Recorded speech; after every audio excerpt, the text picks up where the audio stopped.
Hey, I'd like to say thank you, everybody, for coming to the America First Warehouse.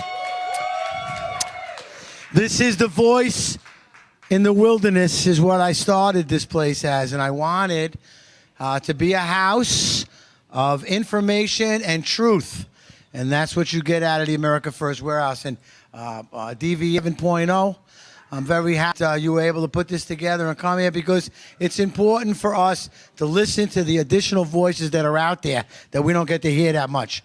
One of the things I am responsible for is to start the meeting off with a Pledge of Allegiance. So please rise with me. Put your hand on your heart and you pledge to this great flag like I do every day. I can't wait. I pledge allegiance to the flag of the United States of America and to the republic for which it stands, one nation, under God, indivisible, with liberty and justice for all. All right, we got a lot of things happening today. I see Project Civica, my friends. I know JVS, you got DVS, you got something going on. Who's next, Teresa? Because I'm finished. Thank you very much. Thank you, sir. All right, guys, I want to welcome you guys all to the New Blood Town Hall, brought to you by Anthony Constantino, the CEO of Sticker Mule, and myself. So today we're here, to support new blood into our New York candidate, into our New York politics. Anthony Constantino, he's been on the front lines. He put his money where his mouth is. He wants to help. He's a very humble guy. I got to meet him myself in person about a year ago at an event he did called Meet a Trump Supporter. And so I went to the event. It was a really cool event. Everybody was, he had free food, free drinks, performers, comedians, just a really cool event. But the thing that stuck out to me the most about Anthony Constantino when I went there is that he was so humble. He was just there, hanging out with everybody. But the thing that stuck out the most was his employees. A lot of his employees at the top of his company are friends from high school, middle school, and stuff like that. So, it shows his character, that people stick by him for so long. And I noticed how his employees were just all, it was like family. It was like a really, really cool vibe that he gave me. So just so you guys know, Anthony Constantino, he went viral initially when he put out an email to all of his employees saying, on the day that Trump was, the assassination attempt against Trump's life, he put out an email to all of his employees. And, he said, listen, the days of us being silent and afraid to talk about our views and what we believe in is over. This is not good. The fact that we have to be afraid of talking about, what we believe in, this can't go on no more. I'm kind of just paraphrasing here. But he let them all know, listen, I support all my employees. I love you all. It doesn't matter what political beliefs you guys have. I stand with everyone in my company, and I just want you guys to know that, at Sticker Mule, I myself am a proud supporter of Donald J. Trump. He ended up putting this huge 100-foot Vote for Trump sign on top of his factory, which you could kind of see from the highway. It's like really bright, vote for Trump. They were going to arrest him for doing it. They were threatening the whole time that he was putting it up. They were like, hey, if you light this thing, we will arrest you. And they had cops there ready to arrest him at his factory.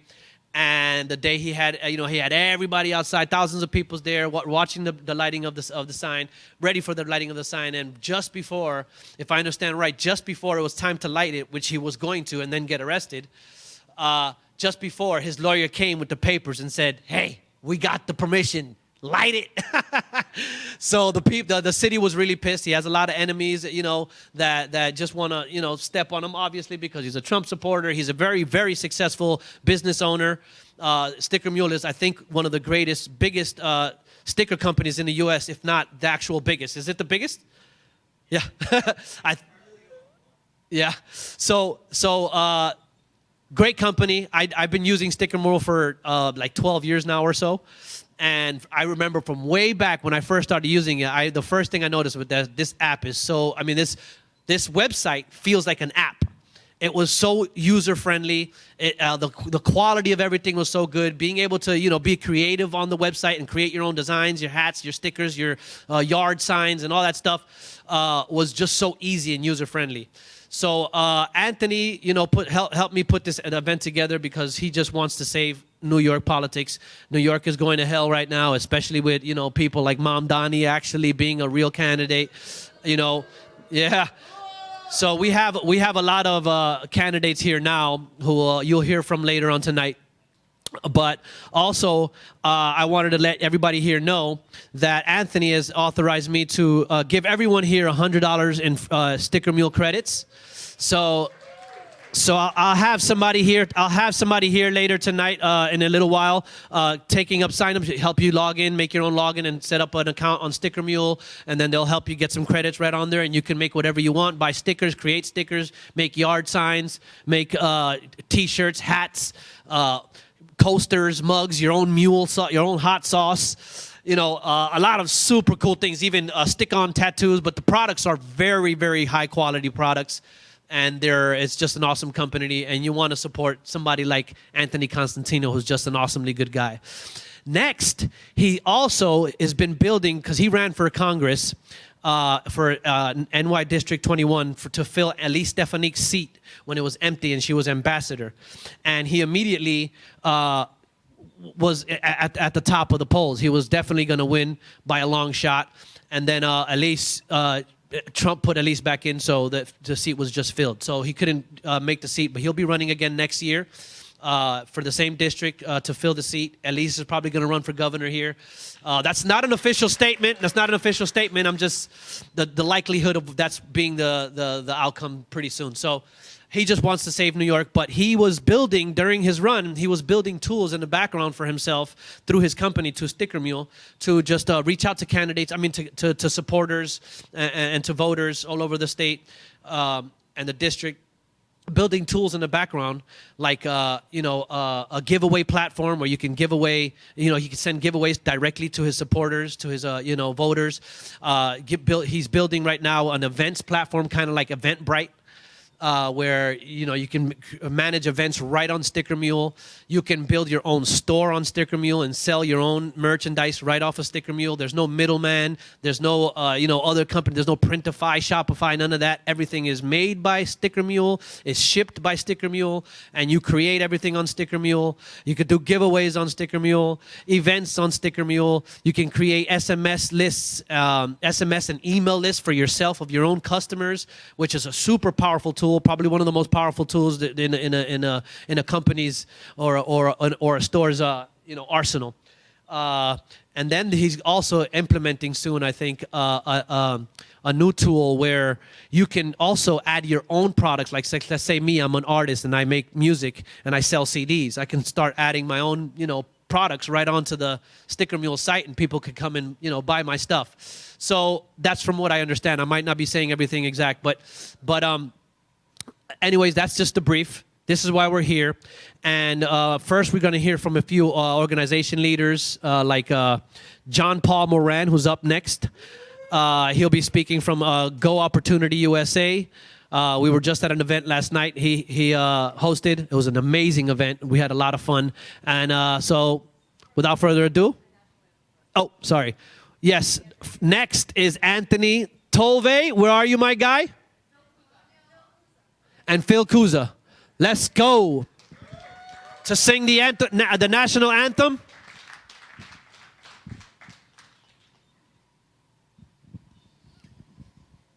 Everybody, please put your hand on your heart and join me in the singing of the national anthem.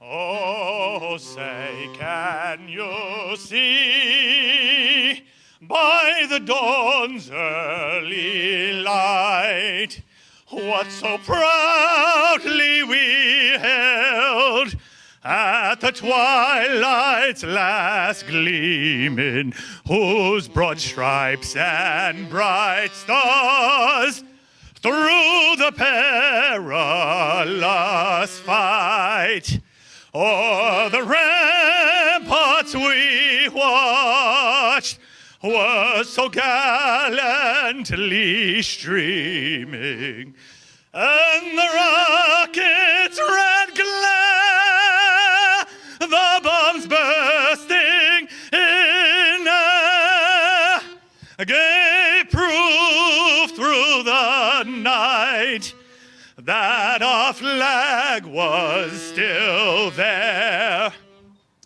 Oh, say, does that star-spangled banner yet wave o'er the land of the free and the home of the brave?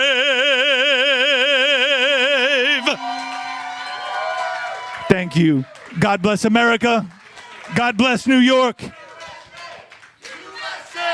USA, USA, USA, USA, USA. Beautiful. DVS, come on up here. That was out of control. That was fantastic. All right, guys. So next up, we have John Paul Moran to say a few words on Go USA. I'll let him tell you. Let's go, Johnny. Yeah, we can bring him up. All right, this was I was supposed to be back in Boston tonight. Apologize. I'm originally a Jersey guy, so don't hold it against me. I wanted to first of all thank Joe the Box and Teresa and DVS and Jesus and everybody that helped out at the big event yesterday in Astoria, Queens. We rocked it, right? You guys rocked it.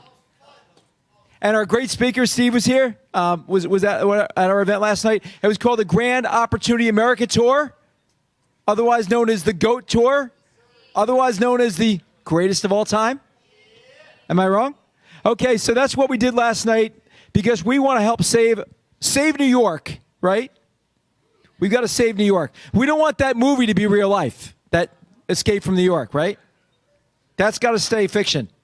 And then Anthony Constantino, thank you. I know he's not here, but thank the company, Sticker Mule. Go USA will be signing up for Sticker Mule. Go USA will be doing that. So for people that don't know me, I'm John Paul Moran. I ran for Congress. I was crazy. I ran for Congress in Massachusetts. I was the nominee against a guy named Seth Moulton. Loser. Liar and a loser. And everything you can imagine, just terrible. Also, we have communist mayor in Boston, Mayor Wu. I call her Commie Wu. We're experiencing communism right now in Boston. So we already have it in Boston. Go USA stands for, do you like the jacket, by the way? You know I'm not a demon rat. It stands for Grand Opportunity USA because opportunity is why we have America, right? That's why we're Grand Opportunity USA. And we have another organization called Grand Opportunity United, Go United. And the scoring system we invented, I'll be pretty quick. We invented a system called the OP score. It stands for Opportunity Score because I was pissed when I ran for Congress. And everybody I met, even in Blue, Massachusetts, I counted them. I'm a science guy originally. Over 80% agree with me on everything I said. And this is in the bluest state in the country. By the way, we're more blue than New York. You know that, right? It's horrible. Yeah, the worst. It's only because JFK. They're brainwashed. They're not actually that communist, but they don't know any better because they're loyal to the brand Democrat, which we're trying to break, which is really our mission. So we said, these people are voting against themselves, right? Do you guys agree that's a problem? People are voting against themselves. So we said, wait a minute. Let's just take all the issues that people care about and rank them where the people stand versus the voters. That makes sense? Where the people stand versus the candidate for office or the politician, and also what the Constitution says, because that's the most important, right?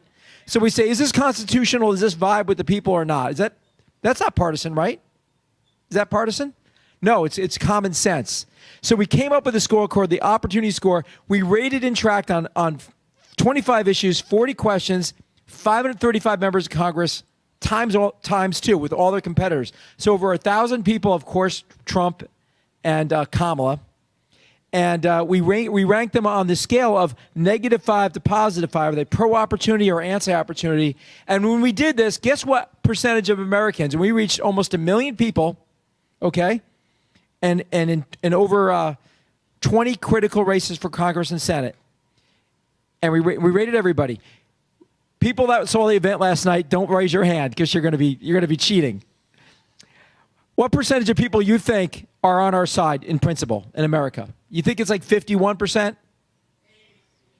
It's 85%. 67% strongly for America First. Another 20% moderate. Only 15% on supporting. Statistically, we have data proving it. Okay, so it's an 85-15 contest across the board in America. In a blue city like bluish city, it might be 675-25, but it's not 50-50. So how are these people getting elected? Well, it's not just cheating, because I know a lot of people that are dumb. They're going by loyalty to the brand. I've always been a Democrat. I have to vote Democrat. So part of it is cheating. I think the bigger part is people are voting against themselves. Well, when we did the test, we got 60% of self-declared Democrats that take the quiz. I would love all you guys to take this. It's called the OpScore Express. You answer 12 questions. It takes 1 minute. It gives you a range or a score called the Op Scale. If you want to go all out, you answer the exact same questions politicians get, and that's the OpScore Challenge. It gives you the exact score. When we did this, we tested in Wisconsin. We reached 1,000 people in Wisconsin first to test it, and then we reached many, many more for the election. And in that, 60% of Democrats align with us, and they're voting against themselves. And they said that 60% picked the Republican at the end of the quiz, saying, who would you vote for today? Okay? For Senate, House, and the presidency. 83% of independents. Why are we losing any elections? Well, it's rigged, but also people are voting against themselves. It's also because they're stupid. They don't have the data. So what we say is give them the op score, have people take this quiz, match themselves up, and when they do it, we'll win. There's probably 5 or 10 districts in America that will be won by Democrats by the time. The Democrat Party, and we're not partisan, I'm just saying a fact, will be out of business. I think out of business. They can't win based on the issue. So my point is, if the issue is the issues, we win at just about every election. If the issue is red versus blue or Democrat versus Republican, it's a 51-49 to the death, right? Because people are going with the tribal, I've always been a Democrat, okay? If we tell people don't even care about don't vote Republican, because you know what? There's bad Republicans too, right? So how about we tell the parties to go screw themselves and only go by what the person's doing? That's what the op score does. It ranks them, rates them, and we're doing this just to help America because we proved it. We had 20 races we focused on, 12 of those races, and for 12 House races and 1 Senate seat, we reached more people with our ads and people flipping than the margin of victory. So we helped last election, but when we say we helped, there's all the work that you guys are doing and every issue that you were fighting for, we just added them all up to 1 score. So we can't do what we're doing without what you guys are doing. Does that make sense? We're just the end result of that, and we invented this cool patented technology to make it happen with this scoring system. So I'm bringing this up to you guys because we love you guys to share the crap out of it. And we need to raise money, honestly, because without money, we can't reach people. It was with money, with ads, we reach that many people with ads. So you have to spend money to put out ads and digital media and Facebook and videos and all that stuff. But we shouldn't be losing any elections in the big picture. By the way, Trump won, but he lost. You know why he lost? It was like 51-49 in the scores for Trump, like on the final tally. It should have been 85-15. Actually, the far left only has 1% support. 1%. So I'll just show these scores before I go. Curtis Sliwa gets 2.6 out of 5, which is considered a moderate pro-opportunity score, which is a good score. It's probably better to be called a moderate in New York City than strong pro-opportunity because of the optics. But that's a good score. That means on the majority of issues, he's with the people and the Constitution. Zoran Mamdani, negative 3.6. That means on virtually every issue voters care about, he's screwing the voters. Let's get this the hell out there. He's screwing the voters. Yeah, and we have Adams negative 0.8. Cuomo negative 0.1, all anti-opportunity. That means on the majority of the time, they're screwing people. And when average New Yorkers look at this or take this test, they're like, I thought I was a Democrat, but wait a minute, or whatever. Like, these guys are working against me. I want school choice. I don't want high taxes. I don't want illegal aliens murdering me. Being murdered is not my bucket list. Just not. Is that your bucket list? I don't want to get murdered or raped or anything. So, and now Maud Marone versus Alvin Bragg. Again, she's got a very positive score. Alvin Bragg is a negative 2.4. It's a no-brainer. So that's what we're doing. That's what we do. And we're only a result of all the hard work that our supporters get, donations and supporters. Tavia and Phil, without Tavia, we wouldn't have had the event yesterday. So thank you, Tavia. Tavia and Phil did all the hard work. Does anybody have any questions for me? Because I want to be quick. I'm here before driving to Boston, back to Boston tonight. That's an albatross. We have to fix that state, but that's the last state we're going to fix. We have to fix all the other more red states in the meantime. Any questions you guys have?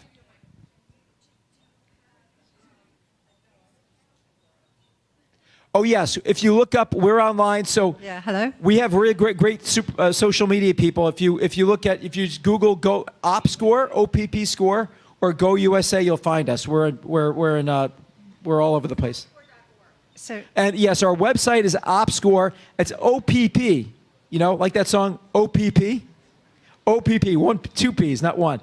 Opscore.org or go-usa.us, or just Google Go USA or OpScore. And you can look up all these people. We rate everybody. Right now, only Congress and select House and governor races. So New Jersey and Virginia are on our radar. We're helping them. We're working to get their scores out to save those two states from communist governors. And then, of course, we have this New York City. Those are the only games and only real races in play nationally right now this election. Yes. Thank you. Good question. How you doing? My name is Jonathan DeBarros. I'm actually running for U.S. Congress in the 5th District of Connecticut. And all right, thank you. And my Cook, just so you know, my Cook partisan index rating is a D+3. So that's winnable. Yes, it's definitely winnable. That's winnable. And I'm aggressively campaigning in the urban areas, so I know how to flip my district. And thank God. Thank you for running. So keep me in mind, all right? I need your help. Any advice that you could give us? Yeah, we need you to take, by the way, you can take the test yourself, and you're going to come up, because you're going to answer the questions with your own data. Yes, sir. It's better than us guessing, because you don't have a record in Congress, so we have to pull from the air to figure out where you stand. Much better for you to take the test. You're going to blow the doors off whatever communist you're running against. Yeah. Is it a strong Johanna Hayes. Is that a primary? No, Johanna Hayes is the Democratic incumbent. She's the wannabe squad member. Oh, gross. Yeah, I'm gonna toss her out the seat though. All right, so we're gonna get you the link to take the score, and we're gonna rate you and rank you and get you going. All right, thank you, I appreciate it. And then we'll rate your competitor, and she's already rated. Look her up in the score. My Boricua white, she white. We have one more question. Latinos for Trump. Latinos for Trump. Time for one more question, because I don't want to take too much time from the I just want to know, can we use this on his website? That's all I want to know. 100%. All right. This is free public information. I'll get you in touch with them. So one last thing I'm going to say is we'd love to. The event yesterday was the first of a series of the GOAT Tour. We would love to go to other places around the country and we would love to go help New York, and then other places around the country in 2026, including your district. But we need donations and billionaires giving us dollars so we can do it. Yes. A Democrat in Manhattan. Okay, she's in Manhattan. Okay, came out, and I said to her, "So, are you going to vote? How are you going to vote?" She said, "I'm not voting for Manjami." But I said, "So, who would you vote for then?" She said, "Como." So that's the difference. They're voting that whether they're a Dem. Name recognition. Yeah. Yeah, a lot of it's name recognition. That's why no matter what, the op score is going to help, right? But that has to get pushed out. But this is good name recognition, because you're getting like the J.D. Powers, right? You're getting a good rating. Rotten Tomatoes, Yelp, you're getting a good rating from we are non-biased. We just give the facts. So that's a good way to get your name out. So you can put your name out and say, vote for me, but you could put your name out and say, vote for me. I'm a J.D. Powers 5-star, right? That's what we're doing. So he has to get his name out, Curtis Lewa, more. And he needs more donors. We can't help him there. But we can help them with a score, and then we have to get these pushed out, these scores. But we push them out ourselves, and we help out the campaign that way, even though we're not partisan. Does that make sense? Because we're just saying, here's the scores. You're the voter. You decide.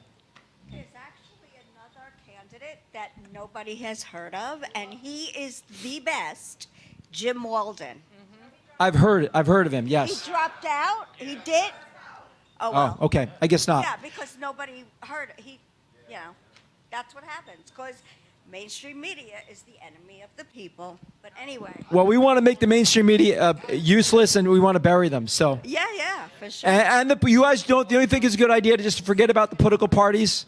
Even though most people here are Republicans, ultimately, if you say, don't vote my party, vote for me, that's better. You'll win. And I think if I ran again, that's how I would do it. John Paul was just going to say it's not red or blue, it's them against Oh, yeah, you, my right? line is, by the way, it's not red versus blue. It's not left versus right or red versus blue. It's them versus you. You like that? The name of my show I was doing, I'm going to restart it again. It's called the Them versus You Show. And I'm Thomas Jefferson's sixth generation nephew. So I hate tyranny, and I get it from that guy. I'm doing what Thomas Jefferson would do, I think, if he was alive. Screw these commies. All right, well, John Paul, John Paul. Huh? Okay. I just want to say, John Thank Paul you. will be around if they have any questions. to I'll be answer. around for a little bit before I grab 20 Red Bulls and drive back to Boston. Thank you, guys. Again, an honor to be here. Joe the Box, thank you. Thank you for all you're doing. This is like Trump heaven on earth. This is Trump heaven on earth. I'm so great, so grateful. Thank you, guys. God bless. And thanks again, Mr. DVS. Awesome event. Whoops. Thank you, sir. Yeah, so that was you heard from the man himself, John Paul Moran of Go USA. Next we have up Steve Gillen from Project Civica, who has some very interesting things to talk about and share with you guys. We'll let him tell you. Okay, good evening, everybody. And thank you to the Warehouse, as usual. They always give us a great platform and always behind all of our efforts that Project Civica is doing statewide. And we really, really appreciate it. All right, so yes, I'm from Project Civica. I'm the executive of political affairs for the organization. We're a 501c4. We're a statewide organization. We're involved in many different components of the political process. See, we feel it's up to us. We're the only ones that are going to change things. We can't count on the establishment. We can't count on people that lie to us and say they're going to do this and do that, and then nothing ever happens. So Project Civica, we've jumped into action. All right, we've been around for over a year and a half, and we've been involved in so many different components. We've been involved in, right now, on September 10th, we'll be going to Washington, D.C., for the month of August was Only Citizen Vote Month, and there was a petition drive that took place all over the country. And on Wednesday, and Project Civica ran New York State, coordinated New York State. We will be bringing these to Senator Schumer and Hillebrand and bringing these tens of thousands of signatures from New York and saying this is what the people want. Pass the SAVE Act, okay? It tries to get into the whole voter situation. It's not the full answer. However, it is a start. It will make it where anybody that's registering to vote has to provide specific proof in order to be registered. And if anybody does register somebody that does not have specific proof, then they will be charged, okay? It will be a felony. So that's one of our components. We're big into data research.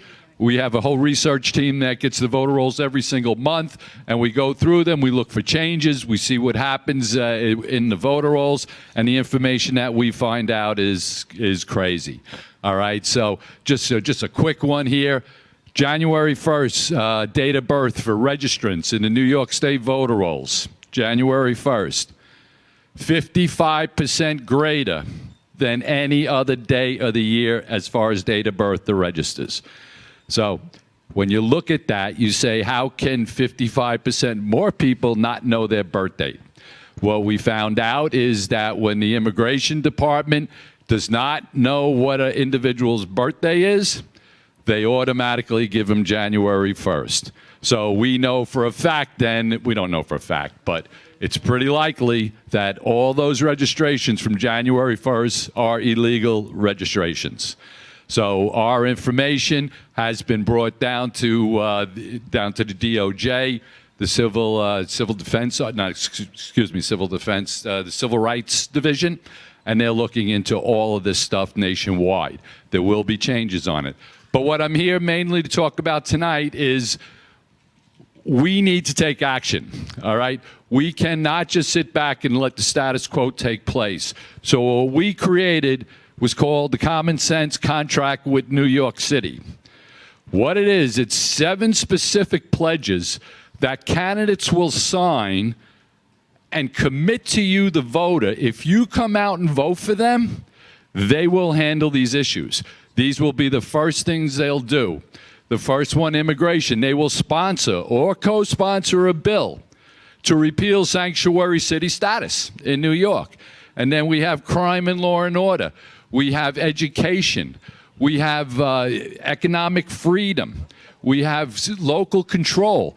But what we're asking these candidates, and we're lucky to have 2 of them in the room here with us tonight, they'll be saying a few words, that they're committing to you. Come out and vote for me. Why are we losing New York all the time? The reason, in my opinion, and Project Civica's opinion, we don't give Republicans a reason to come out and vote. We don't give them a policy. We don't give them a platform that they could say, wait, I'll vote for these Republicans.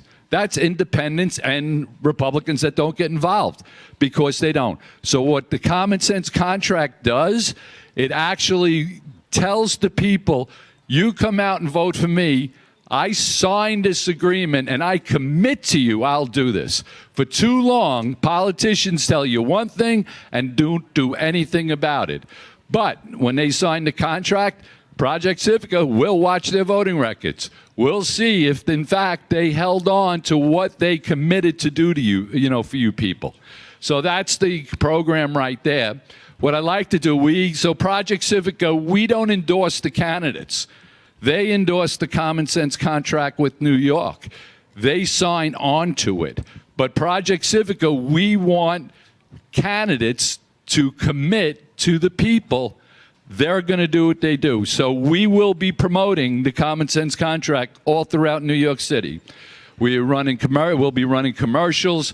We'll be taking out tens of thousands of TV ads that'll be going on in the specific districts and try to get these candidates, these young candidates that have faith and want to stand up for New Yorkers and do the right thing for New Yorkers. We'll give the support to drive people to this website, to the Common Sense Contract with NYC, so they could see exactly who these candidates are. And you know what? We'll get a lot more voters out to vote for them because now they have something to vote for. So if we could hit, just like to show you here, we're ready to be coming out with some commercials. I'd like to maybe just run 2 of them by you guys and see what you think. So if we could run those commercials. New York City is at a crossroads. Crime is up. Schools are failing. Bills are crushing working families. It's time to stop the excuses and start using common sense. 7 pledges, 1 contract, a promise to every New Yorker. When candidates sign the Common Sense Contract, they're committing to you, not special interests. Safer streets. Better schools. That got shut. The other one didn't come through? Oh, okay. Well, that's one, and that'll be the component of it. But what we'll be doing is a specific strategy. All right, this one is the first one. We are going to brand the Common Sense Contract with New York. We're going to want people that are watching TV, and I'm going to be running tens of thousands of commercials on, streaming services, and I'll be able to target specific demographics. We'll put it out in our candidates that are running under the contract. We'll run these commercials in their specific zip code. So we'll do everything that we can to get these city council candidates going. We also feel that this will help the up ballot as far as Curtis and Maud and so forth.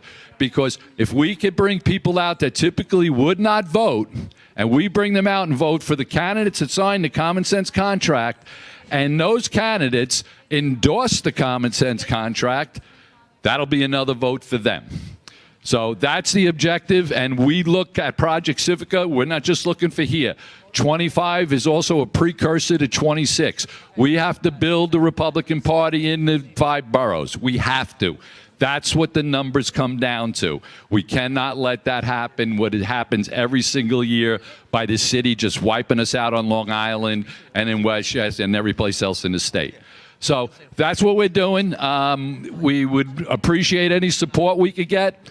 We definitely could use it, not just financial, but if you're good in technology or good in any type of data keeping or would like to lead a group in a specific area, go to projectcivica.org. You see up here, you can see all that we're responsible for, all that we're involved in. And it's amazing. I mean, but it's all up to us. So thank you very much, and hopefully we can get the support we need to be successful come November. Thank you very much.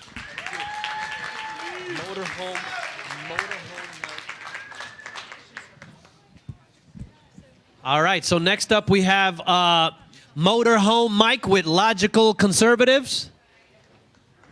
Let's go.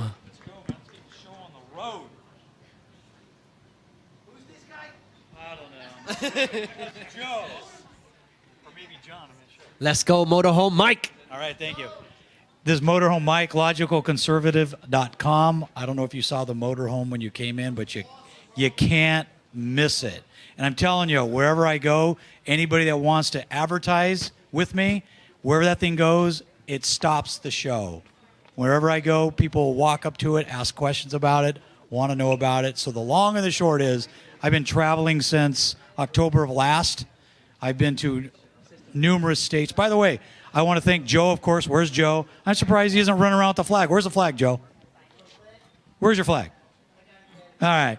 And Anthony, listen, one of my first gigs was Anthony invited me up to Sticker Mule, and I went up there, and Newsmax was there, and he unveiled the sign that said "Vote for Trump." So that was actually a kind of a kickoff. But I've been driving since last October, driving the country and spreading the message of, hey, look, if you looked at the motorhome as you see it, you have Iwo Jima, Martin Luther King, Kennedy, Trump, of course, Constitution, the moon landing, and the World Trade Center.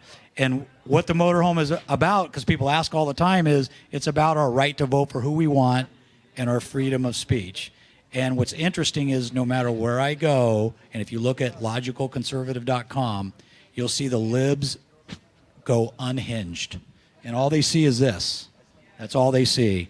And I've got more assaults on that motorhome, phones getting knocked out of my hands, all kinds of crazy stuff. So I'm just out at events, making things happen, working with Joe again. I want to thank Anthony. I can't wait to talk to him and see what he's got going on. And thank you guys for coming. And again, logicalconservative.com. I'm looking for people that want to not only candidate like John. You know, I went to an event with John. We went right into the hood. Me. Right, John?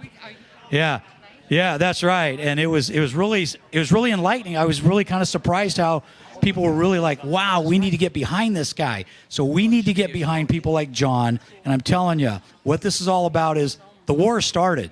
I'm out there every day on the road, in parking lots. It's a war. And the people that don't like Trump because they just don't like him, they don't like you because of who you vote for. And trust me, what they're doing, they vandalize the motorhome.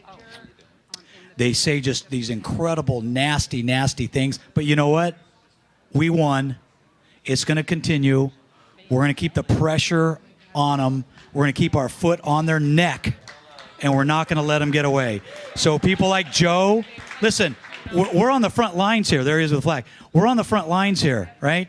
And, you know, I go to these events like GOP, and they're nice events, and everybody's clapping and giving them awards and taking pictures. And they're not out there on the road like we are, right, John? And what I'm seeing is that, you know, we need support, not only financial support, but we need the mental support, because it is tough, all right? It is tough being out there fighting these idiots, right? So I'm out there every day, logicalconservative.com, whether it be, again, you can scan here, you can scan on the motorhome, look at the motorhome, looking for sponsors, looking for events. Actually, Connecticut is my project. Connecticut is red. I know you don't believe it. It's red. I was in Ridgefield. It's red. Danbury, they're close. At the end of the day, we're taking all of it. And by going there with this motorhome, people are coming out. They feel inspired. It inspires me. And I go out and get to talk to different people. And we're going to flip Connecticut. So I'm looking for chapters in Connecticut. Each county, I want a chapter. And when I say I want a chapter, the motorhome wants a chapter, all right? And that way we can organize. We can have barbecues where we actually have fun. Like on September 20th at Ed's in Danbury. I think it's 138. I'm not sure the address. Danbury Spring. It's Ed. What's the name of his company? Ed's Welding, I think. There we go. Danbury Auto Spring. They're having a massive event. Fireworks. It's September 20th. Make sure you go there. Barbecue. It's going to be a great event. So again, thank you very much. I have to thank Joe and again everybody here. LogicalConservative.com. Scan it. Give it to your friends because we're out there fighting the fight and we're going to keep our foot on their neck. So thank you very much. Woo, thank you, sir. No, so my first event that I went to, so it started, believe it or not, I'm from California. Let's hear for California. Big Bear Lake, California. Actually, I live in Costa Rica part-time, so I'm saving myself. But it started in a Big Bear Lake, and actually Jelly Roll was going to do a little something up there where I was at because he shot a video up there, and that got canceled because of the fires and never really put it together. But having said that, the motorhome was wrapped, and I'm sitting there on a Monday at a restaurant, and my buddy says, hey, you know, Trump's going to be in PA this coming Saturday, and this is on Monday night.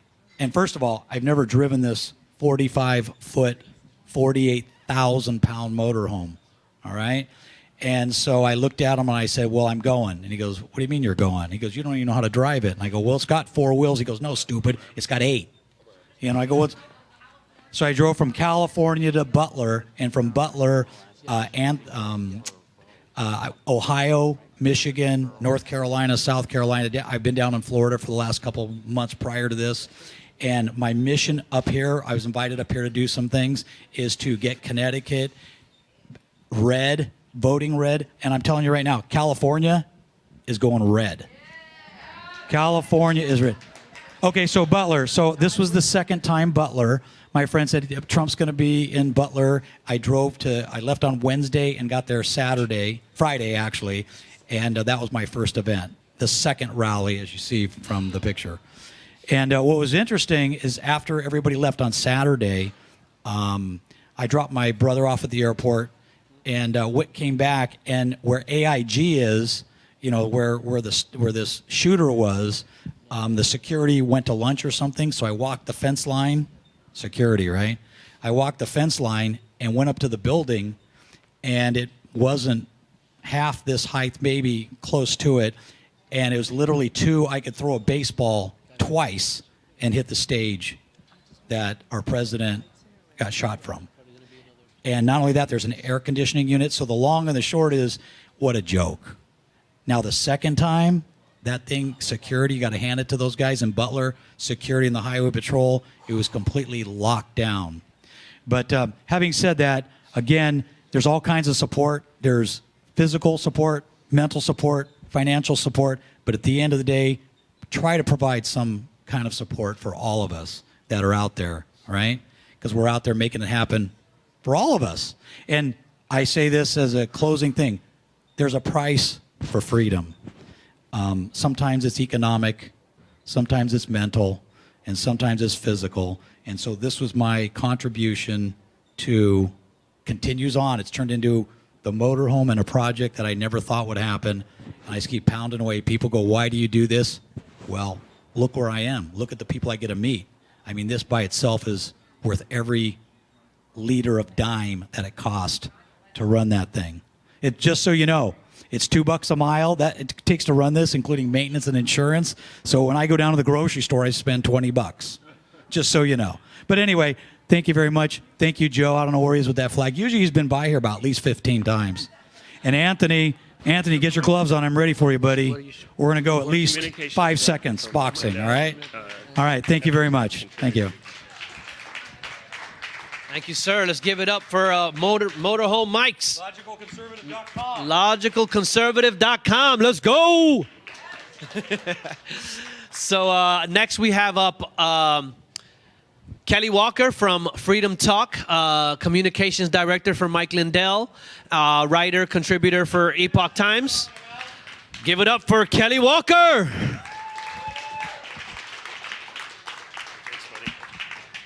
Hey, thanks. My good friend DVS 7.0. What did we meet about 2-3 years ago? It's been a little while now. Yeah, just about. But, at least 3. Yeah. Thank you all for coming tonight. I'm up here from Tennessee, where we live in exile. We've lived in exile for the last 2.5 years. I'm a father of 5, happily married, and in 2017, I moved my family from Bend, Oregon, out to Tucson, Arizona, because I was tired of the left. I was tired of how the schools treated the kids. And we moved to Tucson. We were there for 5 years. I found myself, I was working as editor-in-chief for a national medical publication when the lockdowns hit. I knew all about the virus, mRNA vaccines before most people did. And I realized they were lying, because this is part of what I did for a living, working with some of the nation's top doctors. And I was shocked. And so we opened up a coffee shop. We hope to have a quiet life. We got our first house together, my wife and I. Opened a little coffee shop. We wanted a quiet life. And boy, did we fail miserably in having a quiet life. Because shortly after the lockdowns, in September of 2020, September 15th, I was arrested on television for speaking, simply for standing up and speaking. That was the first of 2 arrests. But our little coffee shop became like the Green Dragon Tavern, where patriots met and people came for solace, for normality. We had a mom who, her little girl had written a paper in school saying, I don't know how I would have survived this, but there was this great coffee shop where everything felt normal. So that's kind of the birthplace of how I got started in this fight. And this is 5 years ago now. And boy, has this fight gone a long ways. During that time, I got politically cancel cultured out of my job because the company I worked for was based in Seattle, and they figured out I wasn't woke and a BLM supporter and all the rest. Our business ended up fighting for a long time, but we were fraudulently, falsely portrayed as out of compliance with the stupid COVID regulations, and we gave them a hell of a fight. But in the end, we had our business taken from us by gunpoint. That's another story entirely. Tucson, Arizona is communist. I mean, it is, and people say, well, isn't Arizona red or maybe purple? No, Tucson is really, really bad. They wanted to take my life, and we left to Tennessee after I had been sentenced to 100 days in jail, $10,000 in fines for misdemeanor 3 trespassing, for going to a school office meeting on behalf of a father whose child had been forced to pick a dirty mask out of the trash and put it on his face. Now, Tucson just recently let a school shooter go at sentencing, but they want to put me in jail for 100 days. Well, I didn't go, though. You know why? Because the founders of our country, think about Sam Adams and John Hancock. Governor Gage of Boston put a warrant out for their arrest, and Samuel Adams' response was, tell Governor Gage it is the opinion of Samuel Adams to no longer offend the feelings of an already exasperated people. I am just shocked. I got a couple of years ago, I got to go up to a Give, Send, Go party up in Boston, and I stood by Samuel Adams' grave. I am shocked to hear that Boston is blue now. But during that time, I used my skills in writing and some other things that I'd done, because I used to have my own ad agency. And this is the very first issue of Freedom Talk magazine. And it's Thomas Jefferson on the cover. And we had Thomas Jefferson in a poster in the middle. I love Thomas Jefferson. And this paid our bills because I went out to the community and I sold advertising. Because my job was gone. Our business was struggling. Because when you're portrayed as the grandma killers in the media, boom, half your clientele's gone. So that was the beginning of taking away our American dream. And when in 2023 I was put through 3 days of court, treated like a felon for a simple misdemeanor that I wasn't even guilty of, they stole our American dream. On the other side of this, our house is gone, our savings are gone, We live somewhere we didn't really choose to live. Thank God, Tennessee is a great state. But I'll tell you something, and at the time, actually in this first issue, it's got Matthew. Is anybody familiar with Lieutenant Colonel Matthew Lohmeyer? He's now Under Secretary of the Air Force. I met him because he's from Tucson. And at the time, if you know his story, he had written a book called Irresistible Revolution. And it was about Marxism coming into the military. He lost everything, similar to me. He lost his pension, his retirement, everything. And there was this moment not too long ago before the election when he was up on stage with Donald Trump. And he told a little of his story, and Donald Trump said, "You've got a place in my administration." Well, Matthew Lohmeyer and I had a conversation, and I said, "Matthew, I'm sorry for all you've lost." He said, "I'm not. Because if I would have kept those things, I haven't given enough for my country if I kept those things." And I thought, what a man. And I feel the same way. There's nothing too much that we can give for our country. It's hard on my family, but my kids understand because they understand communism. They understand how brutal the previous regime was. So I want to tell you guys something because I'm a normal guy that's worked really hard. I know everybody now. I have an amazing media list. Just Friday, Roger Stone went and talked to President Trump. And he talked on behalf of me and Sam Sorbo, Kevin Sorbo's wife, because recently we founded the Parents Demanding Justice Alliance. And it's a coalition of parents, all the parenting groups, and we are seeking an executive order from President Trump to vindicate the many parents across the country who were treated like I was. Because on my second arrest, I was pointing out, because by this time I had a platform, I was pointing out that kids are committing suicide in record numbers because of the isolation, because of forced masking in 115 degrees southern Arizona heat, and across the country. You all know the story. Then it went to CRT, transgender theory. And what I found out, because we made that stand, we lost everything but our lives. I'm not even kidding. And Sam and I have worked for months collecting stories. We have a dossier. Just go to realfreedomtalk.com, by the way. You'll find out everything about me and the fight and Freedom Talk magazine. You'll find out all about Parents Demanding Justice Alliance. But as we heard these stories, and I talk to these people almost every day, it is shocking what people have gone through just because they love their children and they've been willing to speak out, oftentimes alone, because when I took a stand in Tucson, I was alone. I mean, we had community support from some people, but it's a hard road to hoe, I'll tell you. Well, my second arrest was in 2021. I'm going for a hat trick. I mean, 3, you know. But the whole time I've been defiant because I know what this country stands for. I know the rights that we have. And I know that if people hadn't stood up to tyranny, we wouldn't have the greatest country on earth that we're now fighting for in this second revolution.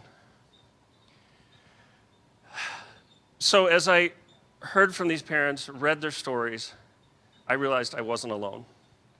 I'm one of the worst cases, situations, and I could go into detail on that. There's videos on realfreedomtalk.com. But there are parents across the country who are still suffering, who should be honored for the courage that they had. And we held a press conference on Capitol Hill, sponsored by Tennessee Representative Andy Ogles, introduced by Representative Andy Biggs. Eli Crane is a good friend of mine. And some parents came to speak, the directors of Mom Army, Moms for America, Moms for Liberty, they were all there. We're out in the sweltering heat, gave this press conference. One of the dads who came from Philadelphia, he's a business lawyer. He went back home and started receiving severe retaliation for having spoken at that event. During the Trump administration, this is still going on. In Gainesville, yeah, this is recent. Yeah, this was July that we had the press conference, July 15th. And Alachua County, Florida, there's a mom, the teacher allowed the kids to vote him the most likely to become a dictator and that he's a Nazi-phile. These things are still going on, still going on. So Roger Stone went to the president. He talked to me, brought a briefing. that I wrote. I'm excited about that. And I mainly wanted to talk about Freedom Talk Magazine tonight, but there's so much going on. And so we moved. I was doing freelance for the Epic Times and a few others. Met Mike Lindell. He picked me up. I was communications director during the lead up to the election. I still do work for him now.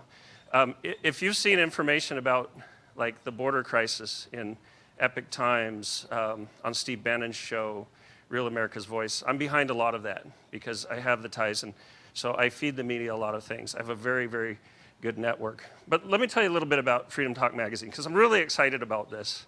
It started from very humble beginnings, and Freedom Talk is now reaching over 2 million people, and it's set to explode. And it's not just the magazine. Thank you.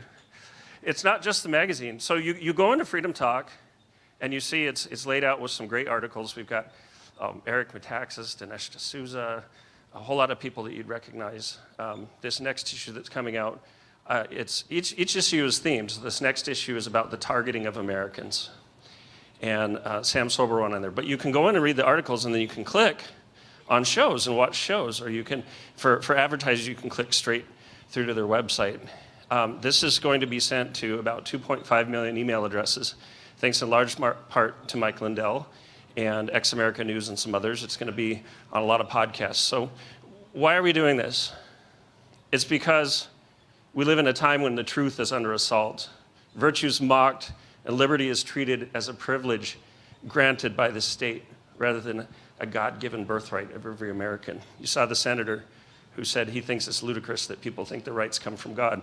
Well, I think he ought to be impeached for saying that, because what the hell is he doing in our government? Read the Declaration of Independence, buddy. So our culture is being poisoned at the headwaters by Marxist ideology, and there's a deliberate dumbing down of the people. It's because they know, and I'm going to look up this quote, "A well-instructed people alone can permanently be a free people," said James Madison. All the founders pretty much said something similar. They know that if they can dumb us down and they can break down our morality, this is what communism does. They want us stupid, they want us not to know what's going on, and they want to break down the social order. Look at how far things have come. I have two older boys I remarried 14 years ago. They're in their 20s. My younger kids are turning 12 and 10 this month, and 11. And I never would have thought when I was raising that first tour of duty, you might say, that we'd be talking about boys can't be girls, girls can't be boys. Look at how quickly our culture has shifted. So the mission of Freedom Talk Magazine is simple. It's to restore the soul of America by reviving the wisdom of Western thought and reigniting Judeo-Christian virtue. Because without a well-educated people, without a virtuous people, this nation can't survive, because this nation is built on the premise that we're going to be self-governing, that we're going to have some self-control. And that's why the Marxists want to take away all self-control. It's your ethics are whatever the day brings. We all see that with the left. So we don't drift down the mainstream narrative. We're not just news. We're at the source. And here's the niche that needs to be filled. And I recognized this a long time ago when I was first having handcuffs put on my wrists for the first time in my life.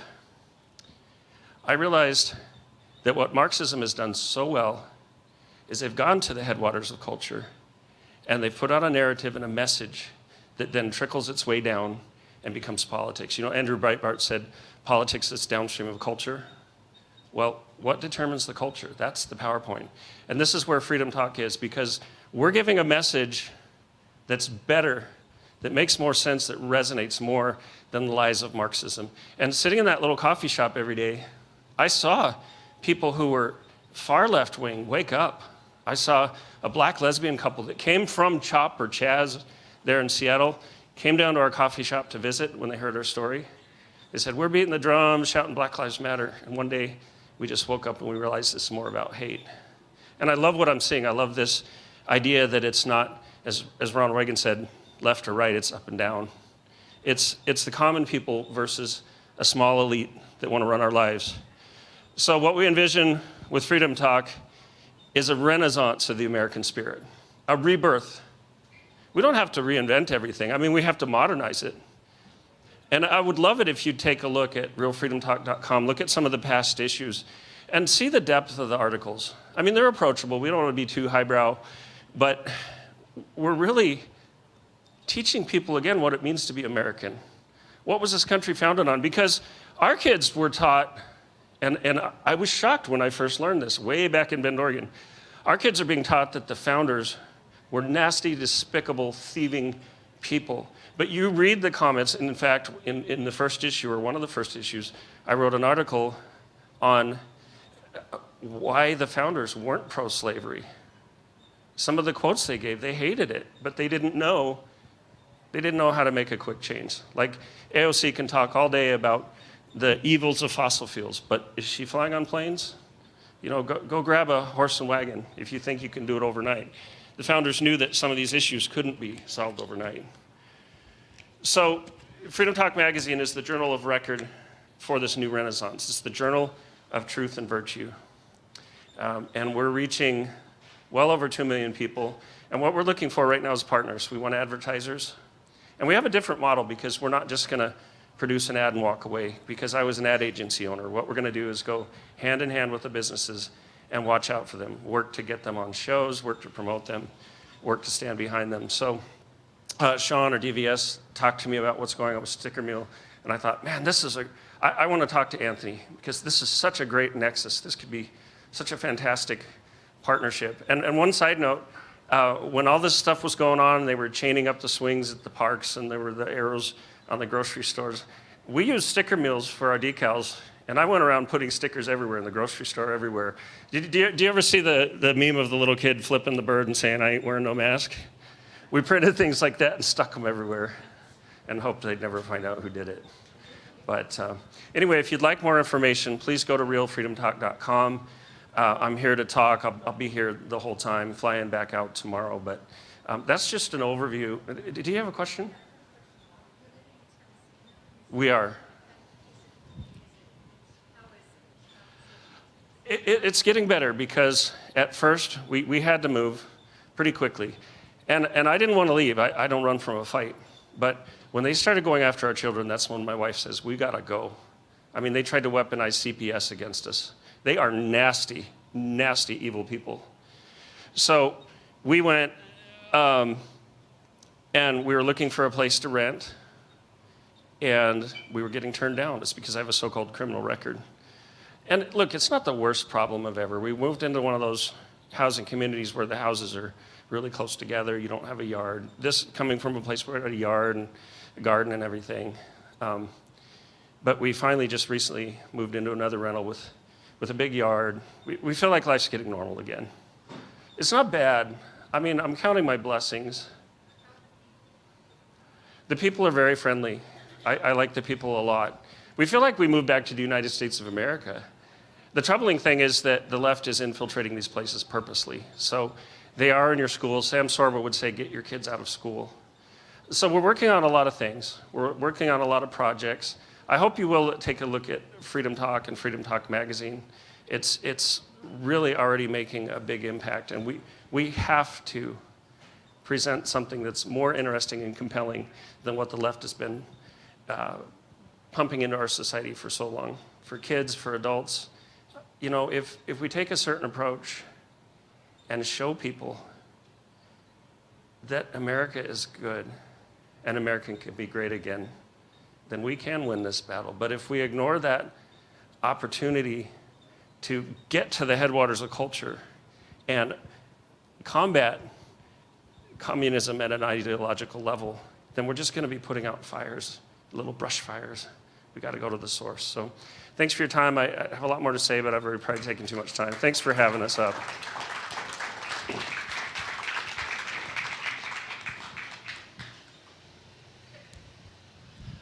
Next, I believe we have Jimmy from the DJT Kings County Republicans Club. I was blessed to go to an event he had recently, somewhat of a town hall. It was a pretty great event. A lot of great candidates came there, and it was pretty awesome. So with no further ado, come on up. Give it up for Jimmy. Thank you, DVS. Thank you, DVS. Thank you, Mr. Constantino, for hosting this. My name is Jimmy Wagner, and I'm the president of the Donald J. Trump Kings County Republican Club. That's right. I'm here with two of our founding members, Athena Clark, Mr. Brian Moores. And I want to tell you, sitting in Brooklyn, New York, starting the Donald J. Trump Kings County Republican Club has been 100% the very battle you think it would be. We started it because it was great listening to the gentleman from Freedom Talk, because I think something else in our society that's been completely lost and forgotten is that we are not ruled by judicial fiat. And what do I mean by judicial fiat? Judges do not tell us how to live our lives. Judges do not tell us how high to jump. And judges should not be telling all of society how to live. We have laws for that.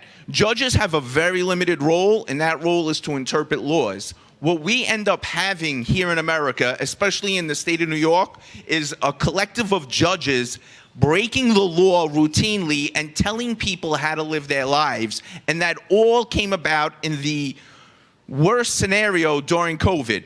So with Miss Athena Clark during COVID, I represented her. She was a 10-year teacher in New York City, one of the most protected people that you could be. And the city of New York imposed a post-hire condition of employment called the COVID-19 vaccine mandate. Right. It doesn't matter how you feel about the vaccine mandate. It really didn't. What mattered was, under our system of laws, that teacher was entitled to a hearing before she was terminated. Instead, what happened was, as everyone knows, she was terminated along with many police officers, many sanitation, every city type of worker you could think of was terminated with no due process. We see right now in New York State and New York City more due process for illegal aliens and immigrants than we do for our own citizens. I routinely see politicians down at the federal courthouse standing up and fighting for the due process of illegal immigrants. Where were those politicians standing up and fighting for the due process of our very own citizens? They were nowhere to be found. What we have is a system of here in New York State. I'm not going to speak for the rest of the country, but definitely here in New York State, it's a one-party system. The machine, the Democratic machine, is extremely corrupt. And if we take a look what's going on in New York City in our mayoral race, they have actually nominated and elected a Democratic socialist. And we don't even have to worry about that. They want socialism in New York City. Don't sit here and lie to yourselves, tell you that we can keep fighting and saying he's a socialist, he's a communist, and people aren't going to elect him. It's just not true. There's a large contingent of people living in New York City right now that want to be under the grip of government control. What we need to do, and what we're doing with the Donald J. Trump Kings County Republican Club, is fighting that very attitude. We're bringing everyone back so they can understand and take care of their own business, take care of their own responsibility. When we are in the club meetings, right now, we started with 20 people in a restaurant in January of 2025. With September of 2025, we're already moving up to the bigger room. We have about 100 paying members. And from those 100 paying members, we have Miss Athena Clark. She's our homegrown first candidate running for city council, so that this issue, thank you, this issue of reinstate and compensate every single New York City worker that lost all due process, we are fighting. So God willing, Mr. Curtis Lewa will win, and that'll get done. If he does not, it's irrelevant, because we are all fighting to get Athena Clark in office, and she is going to make sure this issue stays at the forefront until this injustice is corrected. So we have Athena Clark running. We have Miss Janine Acquafreda running. She is the first woman ever to be running for Brooklyn Borough President. Can you imagine, in the year 2025, the first time we have a woman running for Brooklyn Borough President, and it is on the Republican line. We are putting together so many great Republicans out of Brooklyn. What we need is support from the whole country. Right here in Brooklyn, my apologies, we're on Long Island. The club is in Brooklyn. The beachhead that we formed is strong. It has a foundation of American stone. It's not built on socialist sand. We are going to make sure every person within Brooklyn is fully aware and fully understands that our rights come from the Lord Jesus Christ. They don't come from anybody else. And if you look at the club in Brooklyn, we are outnumbered 8 Democrats to 2 Republicans. So there's a famous quote from Archbishop Fulton Sheen, and what he says, in the arithmetic of men, there's always a deficit. In the arithmetic of God, there's always an abundance. So the reason why I'm letting everyone know about this quote is because even though we're outnumbered 2 to 8, we are going to keep working, we're going to keep fighting, and you're going to see the day when we turn Brooklyn red. This is not something we're aiming to get this done. Everyone here, when my candidates come up, you're not going to think it's a big deal, but every single dollar that everyone could help out, it would be greatly appreciated for them. We are out there on the beachfront in probably the bluest area, the most highly concentrated Democratic area, and these aren't true Democrats, they're truly socialist area in the entire country, and we're holding this line for not just Brooklyn, but for the whole country, and every help you could give. Anyone who wants to join the club, it's www.djtnycclub.com. We have free memberships, paid memberships. You can be a founding member. The club has developed an app that we let all of our candidates use so they can get all their data for free. This is something that historically has been kept under lock and key. So again, thank you all. Thank you, DVS. And if anyone has any questions about the club, I'd be happy to take them.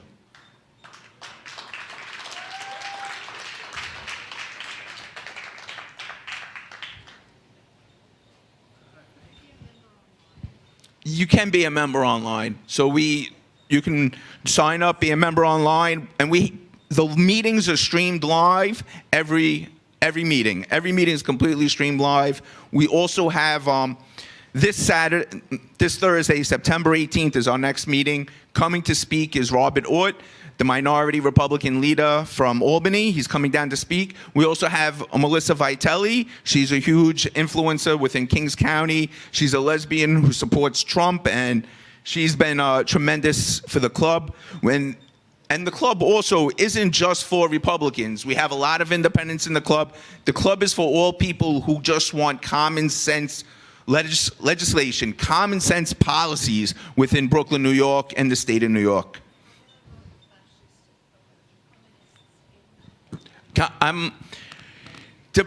Absolutely, there are a lot of 100% people that believe in the lies of socialism in Brooklyn. I would say of all the boroughs, we probably have the most. I'm just not sure where it goes. A lot of these people are people who come from the middle of the country.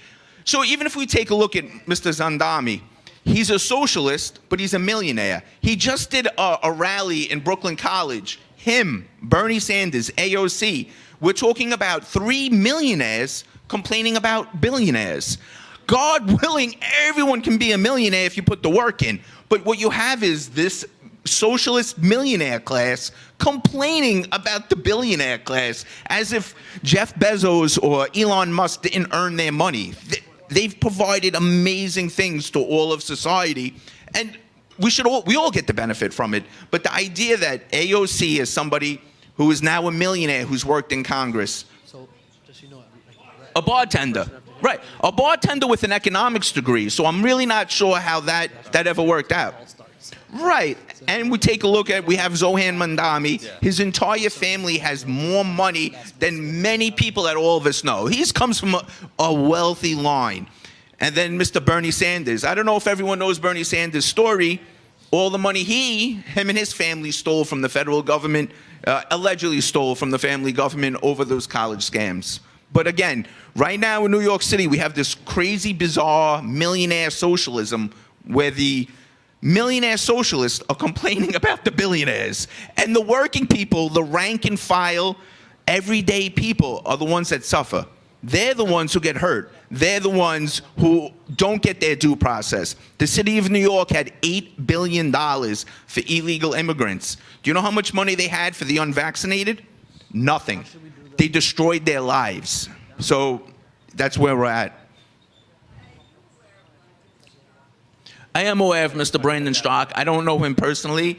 They have reached out to us, so I don't.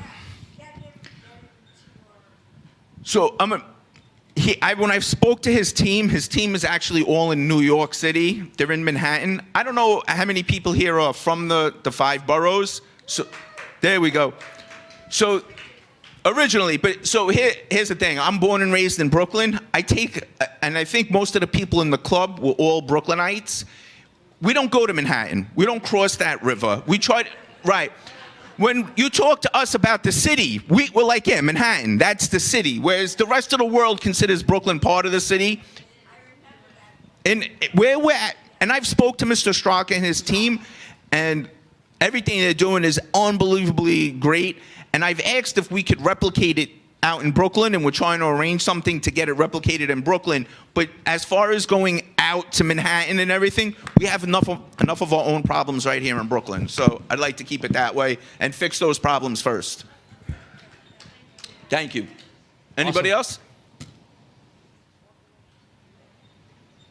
Thanks again, DVS. Thank you for the opportunity. Thank you, Mr. Constantino. Absolutely. Thank you so much for coming on, brother. Good stuff. All right, so next up, just so you know, by the way, just after this, we have one more speaker. Then we're going to have a few performances. Then we're going to have all the candidates who are here speak and talk about their platforms and,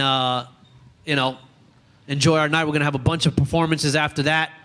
It should be a pretty eventful night. So without further ado, next speaker is Sherry Olivo from the Dominican American Republicans Club. Let's go, Sherry. And let's go, Dominicanos. Que lo que? Wow, this was a surprise. Hello, everyone. My name is Sherry Olivo. I come from the Bronx. I am the director. Hey, Boogie Down in the house. So we are the Dominican American Republican Club, along with our president, Sammy Ravelo. Hi, Sammy. So Sammy and I decided to create the Dominican American Republican Club because actually we were tired of all the nonsense that was happening in our community. Okay, I am a Christian, I am a mother, and I also lost my nephew due to the gun violence that I live in my community, and nobody seems to do anything about it. When Sammy reached out to me, he said, Sherry, I want to do a club. I want to get out of the Democratic Party, and I want you to join me. Did I know what I was doing? Absolutely not. I did not know, mind you, I'm coming from the Dominican community full of Democrats, okay? And Sammy comes with this crazy idea. Okay, so we're gonna get out of the Democratic Party and we're gonna support Trump. So you guys already know, right? Our community came against us. I said, listen, Sammy, I believe in you. I trust you, and whatever you do, I'm going to follow you. So we did our first rally for Trump in the heart of Washington Heights, okay? Yeah. And yes, so these two crazy Dominicans, we were like, let's do it. Let's do it. We need a change, and the change needs to be now, okay? And yeah, so the Dominican American Club, it's composed and it's open to everyone. It doesn't have to be Dominican, okay? We decided to do something different in our community. So we have our Bronx people here in the house, okay? So yeah, it's an amazing club. We have approximately 100 members. I'm part of membership. We have our vice president. We have a secretary. And basically, we want to bring common sense. We want to bring our community to open their eyes, to be like, listen, I do not believe in men, and I only believe in men and women. I don't believe in all of this ideology of sex. You know, I believe in law and order. I believe in closing our borders. I believe that we should do things differently. So this is what we are providing. This is what we want people to live by. This is what I want my kids to live by, my grandkids to live by, okay? I'm also an author. Okay, I love writing books. I published my first book, Diaries of Pretty Woman, which I empower women. It doesn't matter where you come from. It doesn't matter what your past is. It's never late to start all over again. It's never late to say, I am done and I want to do things differently. Okay, so thank you, everyone. Thank you, TVS. This is amazing. And let me tell you something. I always like my president when he says, The elected officials, they work for you. You don't work for them. And it's time for them to hear us, okay? Thank you. Awesome. Give it up for Sherry Olivo and the Dominican American Republicans Club. All right. By the way, actually, so today, some of you guys are expecting to see Anthony. So just about 2 days ago, Anthony let me know that he couldn't make it from Mexico because he's having a huge fight, boxing match. He's a boxer. He's having a pro boxing match, and he couldn't get out of the training for it because it's next month. But he did send his team. This all is being live streamed and recorded. He is watching closely, and he is paying attention. He's got his guy right here. Let's go. Give it up for Sticker Mule. Give it up for Lenny. Let's go. But he really wishes he could be here with you guys today. It's just a tough situation with his big fight coming up. Hopefully you guys watch it. He's pretty good. Next up, by the way, if we could somebody grab a Ghazal, by the way. Somebody scream out Ghazal out there. So next up we have a performance by Ghazal, America the Beautiful. Give it up for Ghazal! That's probably my fault. I should have told her that she was coming up next. Let's go, Ghazal. So yeah, some more about Sticker Mule. By the way, guys, again, Anthony authorized me to give everyone here $100 in Sticker Mule credit. You can create your own designs, get your any merchandise from the website, create your own shirts, hats, stickers, yard signs. We're also donating to the candidates. I don't know if we have the gift cards. No, okay, we don't have the gift cards physically here yet. But we'll talk about more of that, what we're doing for the candidates. But he is hearing, he is listening, and we'll get back to it. Ghazal, where's she at? She here yet? Let's go, Ghazal. Give it up for Ghazal. Teresa, we good with the cue? Yep, okay. All right, let's go. You're doing America the Beautiful. Okay. Okay. So yeah, we're signing everybody up. We're going to pull out a computer here soon, so you guys can all sign up to Sticker Mule, and we'll put some credits on your account right away.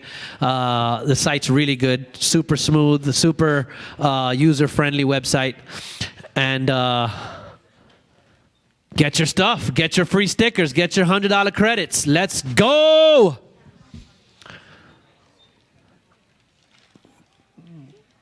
You're performing from over there? Oh, I see. Okay, I see. All right, yeah, she's getting her little setup ready. Ghazal is an amazing singer, guys, by the way. She's an incredible singer.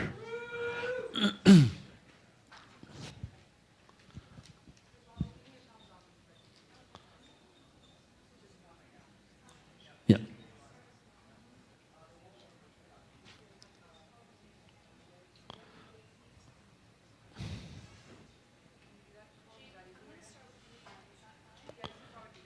Okay.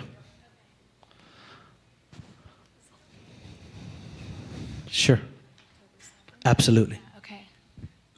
Give it up for Ghazal Mizrahi.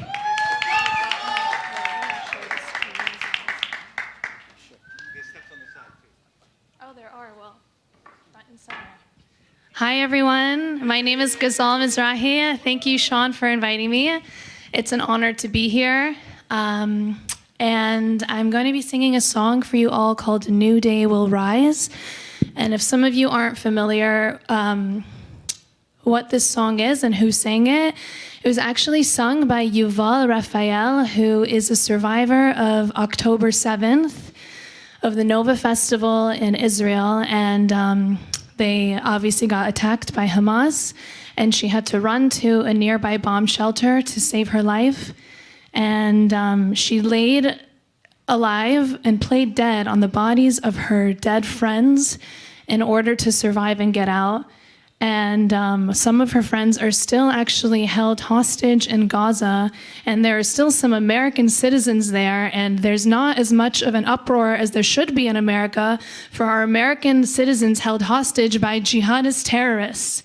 So that's what I do as a singer. My purpose has changed since October 7th.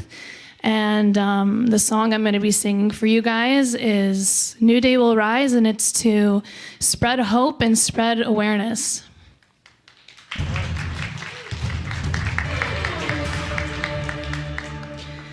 And even if you say goodbye, you'll never go away. You are the rainbow in my sky, my colors in the gray, my only wish upon a star, sunshine in the day. The only song that my piano ever plays. Et même si tu dis adieu, tu ne partiras jamais, tel le ciel d'impossible. Mes couleurs dans le gris, et mon seul souhait, ce sont celles-là, un rayon de ma journée. La seule chanson que mon piano peut jouer. New day will rise, life will go on. Everyone cries, don't cry alone. Darkness will fade, all the pain will go by, but we will stay. Even if you say, Rose أزرع ميات بهم كريم تنها گریه نکن تاریکی میره و دردم میره but you will stay love of my life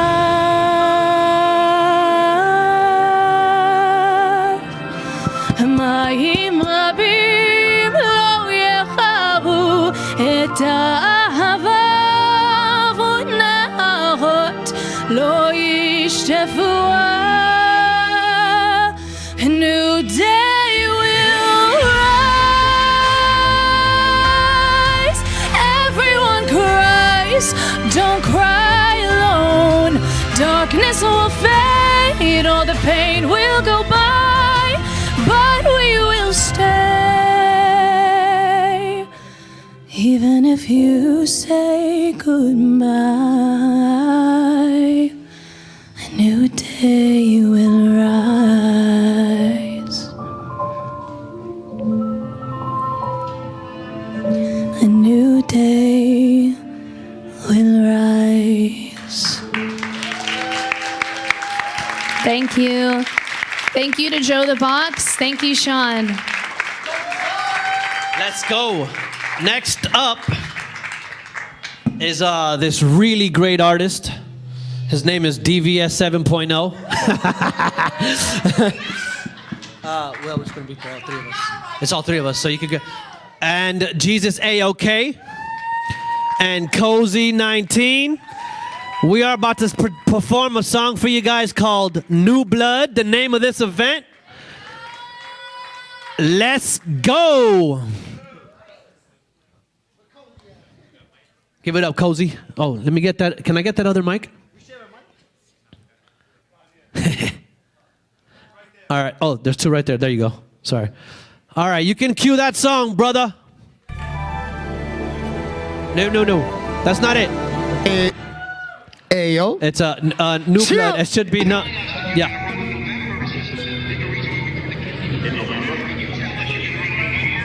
Ayo. Testing. Can you hear me?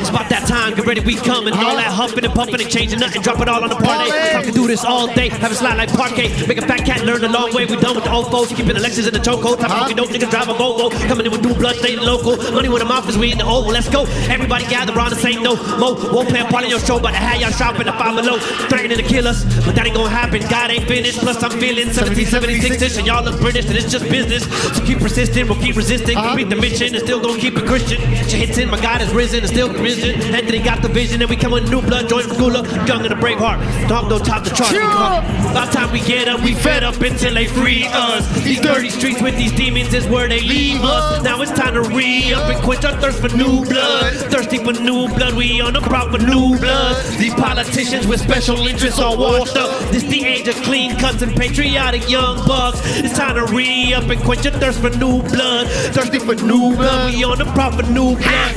We let politicians get away with 9/11. When they drop dead, I bet you they don't go to heaven. They don't show us love, they too busy making weapons. Need some new bloods, get us out this Great Depression. Salute the Prince, Trump, and Constantino. It's a rare way, something like an El Nino. Democrats made us look like we on chemo. Youth and turn the world into a freak show. We don't need a Hochul, we don't need a Schumer, we don't need Obamas and the Clintons all ruler. We need some new bloods, we need a re-up. Before I swing on politicians, give them clean cuts. Y'all see Uncle Sam dropping bombs in Iran, conflict with Mexico. The Ukraine and Pakistan, Democrats fighting ICE, looking like the violent type. Illuminati like afterlife. By the time we get up, we fed up until they free us. These dirty streets with these demons is where they leave us. Now it's time to re-up and quench our thirst for new blood. Thirsty for new blood, we on the proper new blood. These politicians with special interests all washed up. This the age of clean cuts and patriotic young bucks. It's time to re-up and quench our thirst for new blood. Thirsty for new blood, we on the proper new blood. We need some new blood. Step on up, it's time to get the battle on. Revolution is upon us, time to strap the saddle on. Battle's on, I'm blasting them to Babylon. We're on freedom, far from Eden, fighting just so I can breathe in.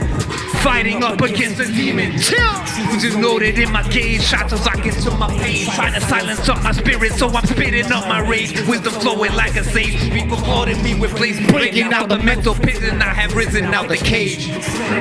People put the spotlight on the stage. Risen out the cage.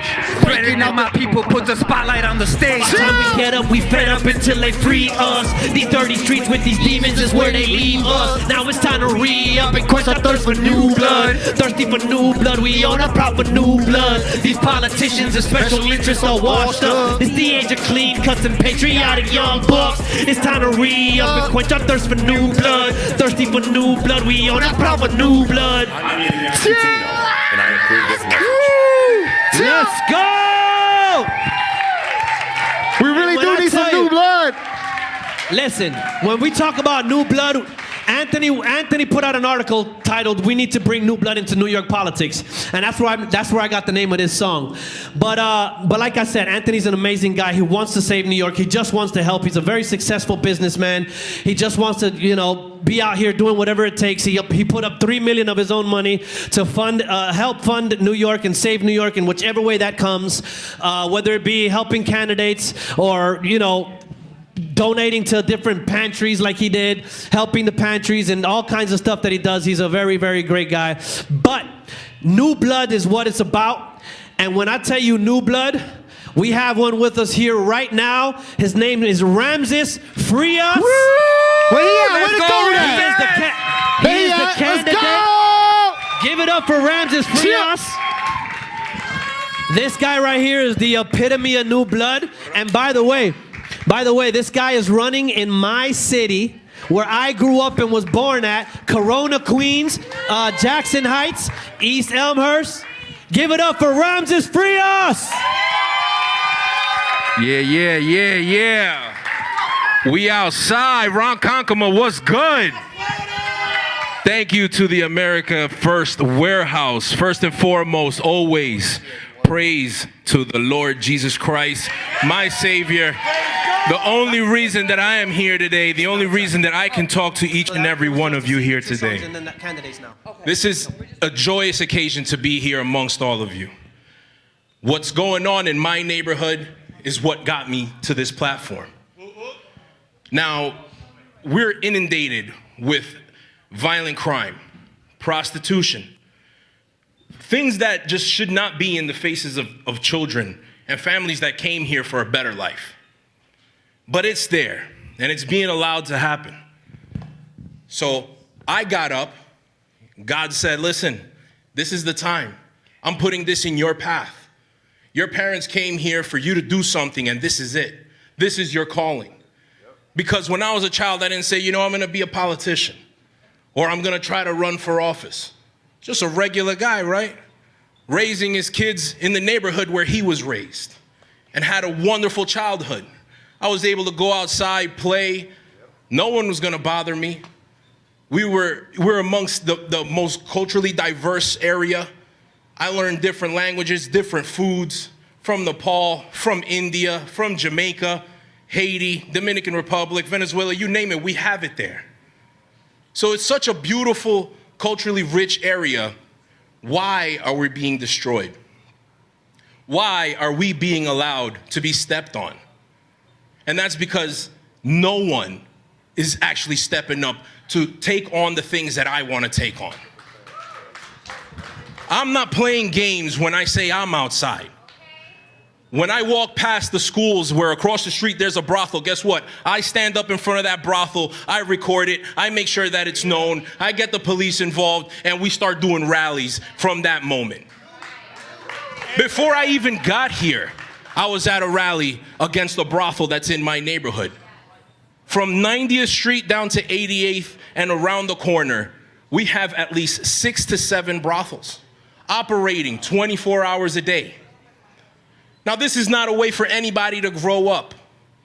And we're not allowing ourselves to become a red light district the way that they're promoting it. So we have people running for mayor that they want to decriminalize prostitution. Not happening. And this is why I'm running for city council, so I can be in there in case that the next mayor is a problem. I can be there to fight against that. But I need each and every one of you here to support candidates like myself. Because we're not here to play games with anyone. We're here to do the work and get people to do the work that they're supposed to do. Everybody's coasting. The time is done for coasting. It's time to put your boots on the ground. For me, it's my kicks. I'm always wearing sneakers. I'm here to do that work, and I need comfortable shoes, so I'm not going to be out here with boots, just trust me. But I am going to be outside, and I'm going to give voice to the voiceless. I have elderly people afraid of going to the supermarket daily because they're afraid of walking past brothels and violent gangs that are running our streets. It's unfair to them. This is their time to retire, to feel comfortable, to be safe at home, and they're not able to have that. But guess what? I'm going to change that. I'm going to restore my neighborhood. I'm going to make it beautiful. I'm going to make it known.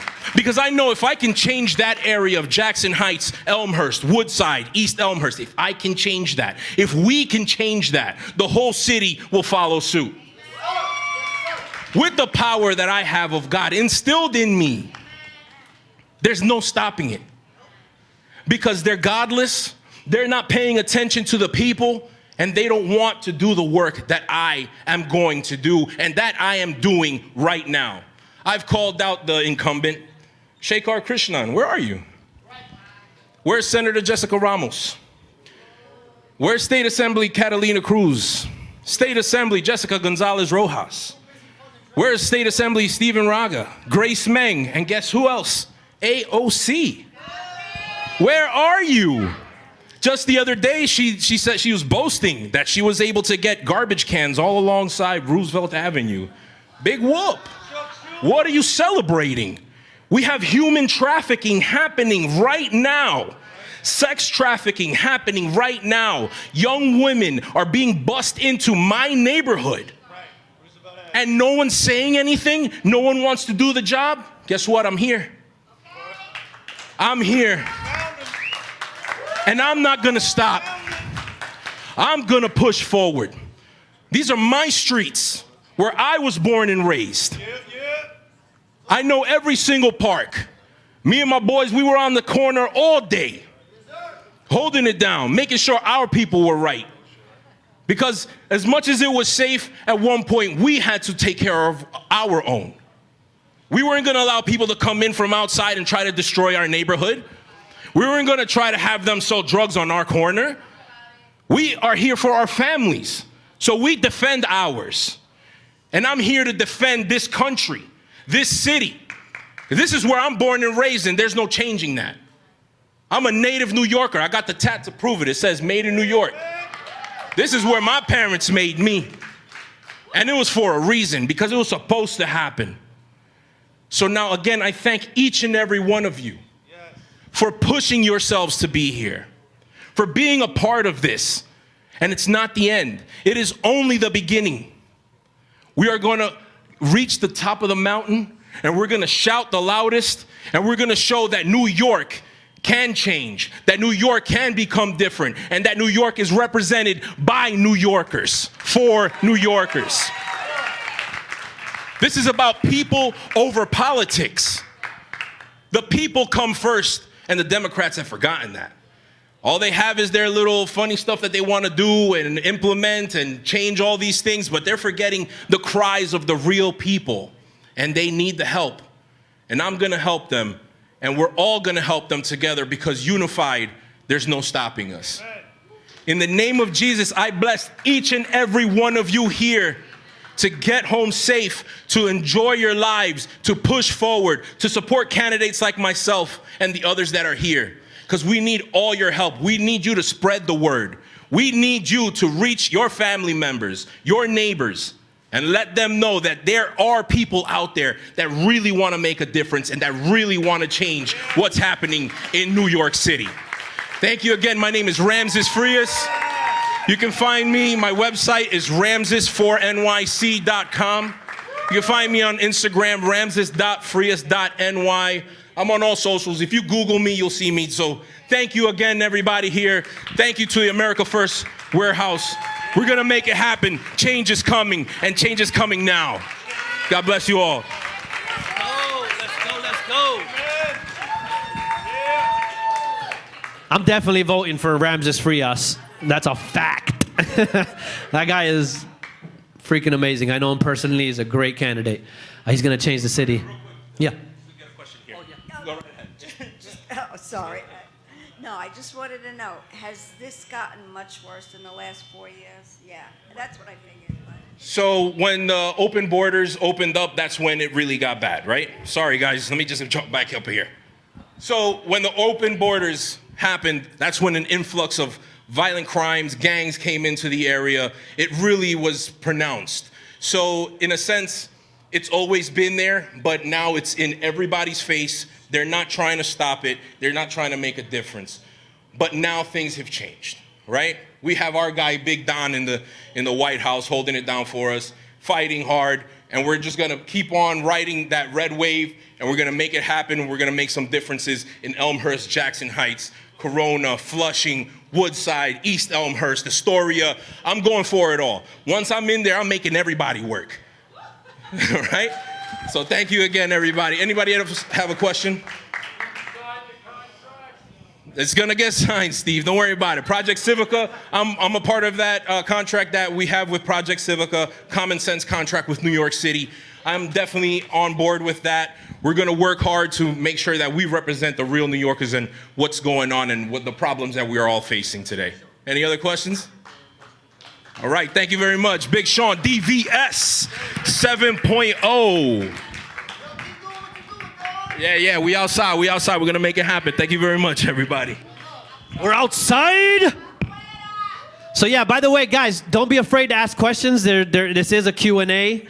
Our next candidate that's coming up is Ashley Clark. Give it up for, not yet. Athena Clark, geez. Athena Clark.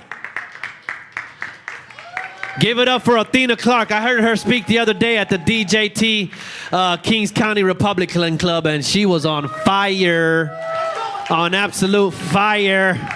Give it up for Athena Clark. Who's Ashley? It's okay. Hi, my name is Athena Clark, and you've heard my name before. My attorney, Jim Wagner, was up here a couple of minutes ago, and he told you a little bit about my backstory. So I was a teacher for the DOE for 7 years. I was tenured. I am a special education teacher, so I was working with the littles. Thank you. I was working with the littles. I worked with 6 and 7-year-olds. And unfortunately, when the mandate happened, I ultimately lost my job for choosing bodily autonomy. And we fought tooth and nail. I had several court cases.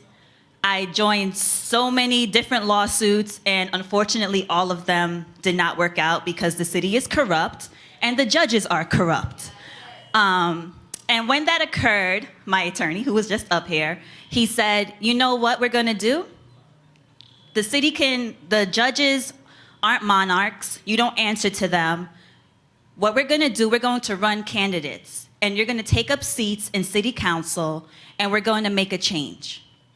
And ultimately, I was like, okay. And I didn't think I would be the one doing this. I thought I would be someone on the sidelines helping other individuals who wanted to make this change. But guess what the city did? I applied for a job. And when you work with kids, you have to get fingerprinted.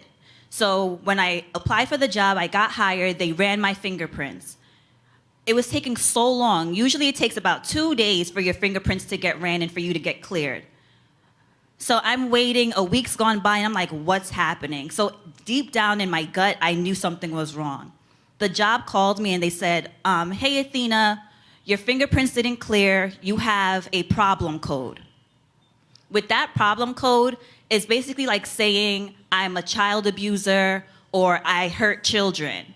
And I can't work anywhere, not in the city, I can't work anywhere in New York State with the problem code. So it's like punishment on top of punishment on top of punishment. The problem code occurred this year in January. I got terminated in 2021. So 4 years later, we're still fighting this issue. And with that being said, I said, you know what? I'm running. I'm gonna do it. I'm going to help. I'm gonna make a change. And thank you. And in running, I've learned so many different things. First of all, a lot of people don't know what is going on in their neighborhoods.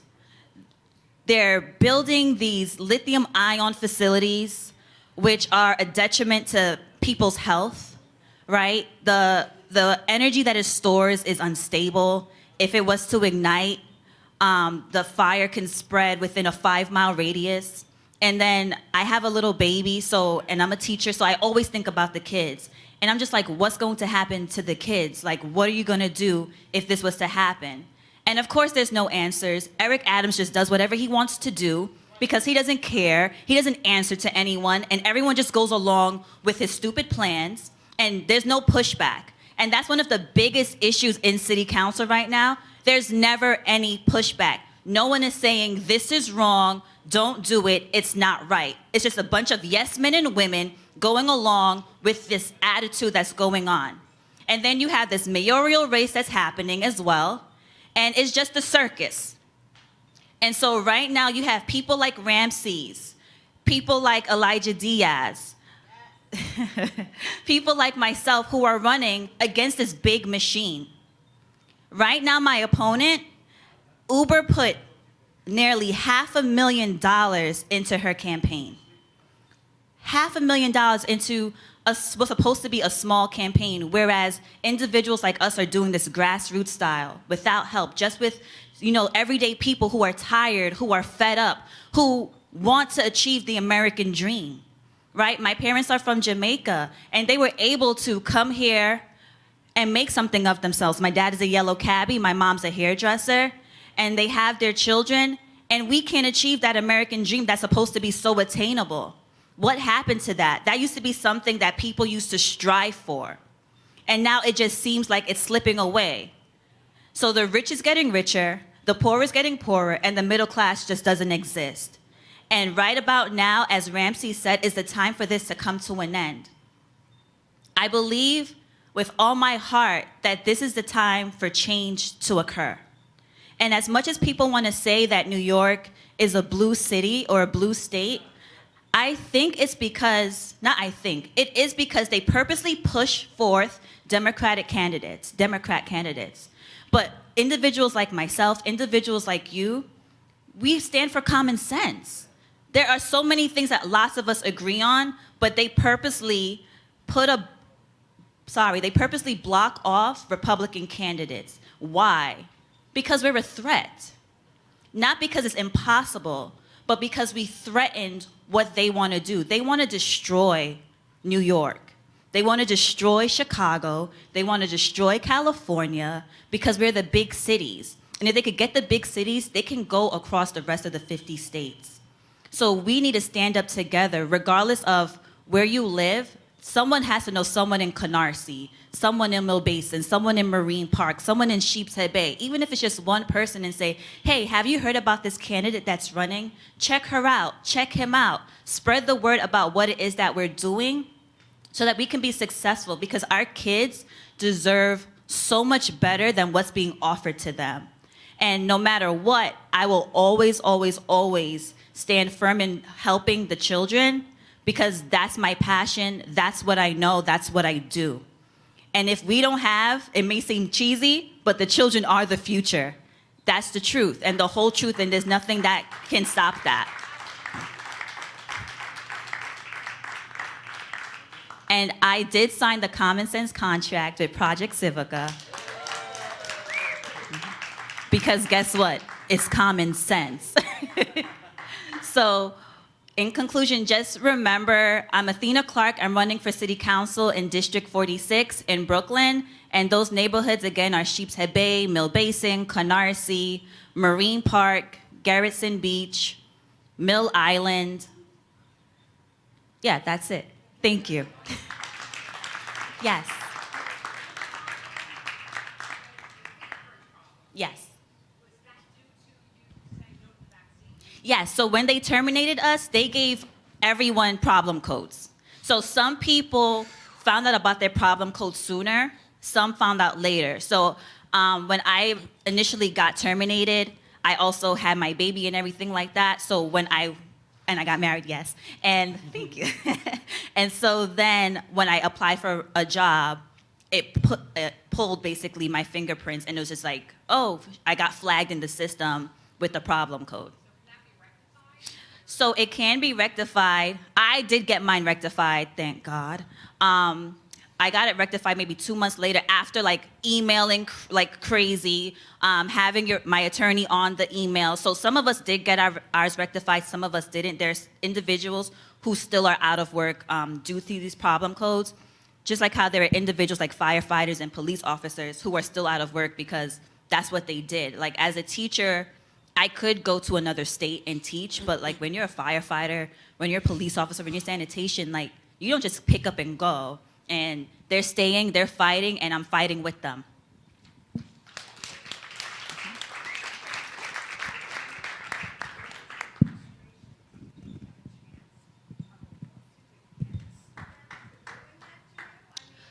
So, a chance at a lawsuit, yes. A chance at winning, I don't know.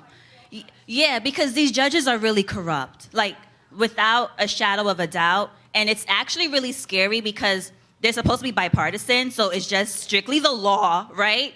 But that's not what's happening, and that's how I ended up in this situation that I'm in, where I'm just like, okay, so since you want to play this game, I'm going to play it too. And now I'm going to be in your face as your city council person.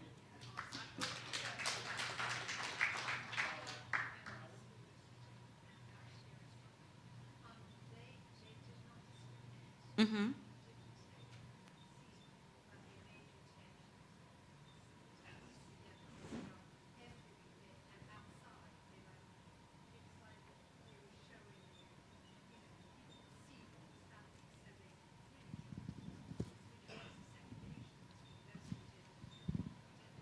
Yeah, it was like that in New York too. So the first year we were they will make you take the swabs, and then they just changed it. After the whole state of emergency was over, they still made the mandate anyway. I didn't care to get tested because I hated it. And I got COVID while I was teaching, by the way.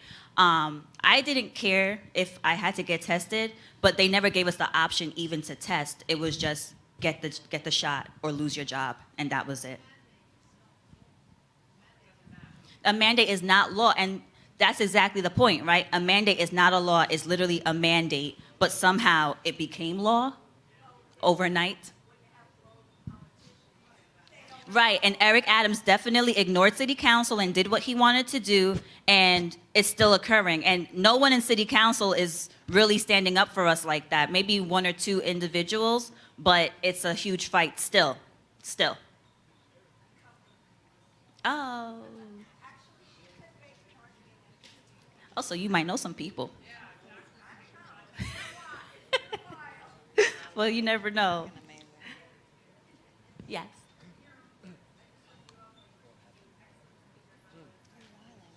No worries. I got mother's hearing.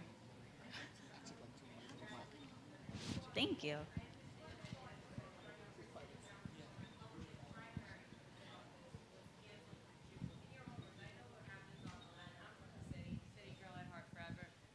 Thank you. Thank you. Hi, I'm Alex, and I'm a city girl. I'm from the city. Unfortunately, I moved east during the absurd shutdown, and I'm very interested still in everything that's happening in the city, and I'd just like to know in your own words why the Republican primary for the city council office was canceled in June. Was it canceled? That's what it says in your profile here. It reads that you're on the ballot for the general election for November, but the Republican primary for this office on June 24th was canceled. I didn't have an opponent. Yeah, oh, I was okay, the only see. Republican okay, person I didn't running. research that deep. No worries. Okay, thank you. It's okay. No primary necessary. We're good? All right, thank you guys. Awesome. Give it up for Athena Clark.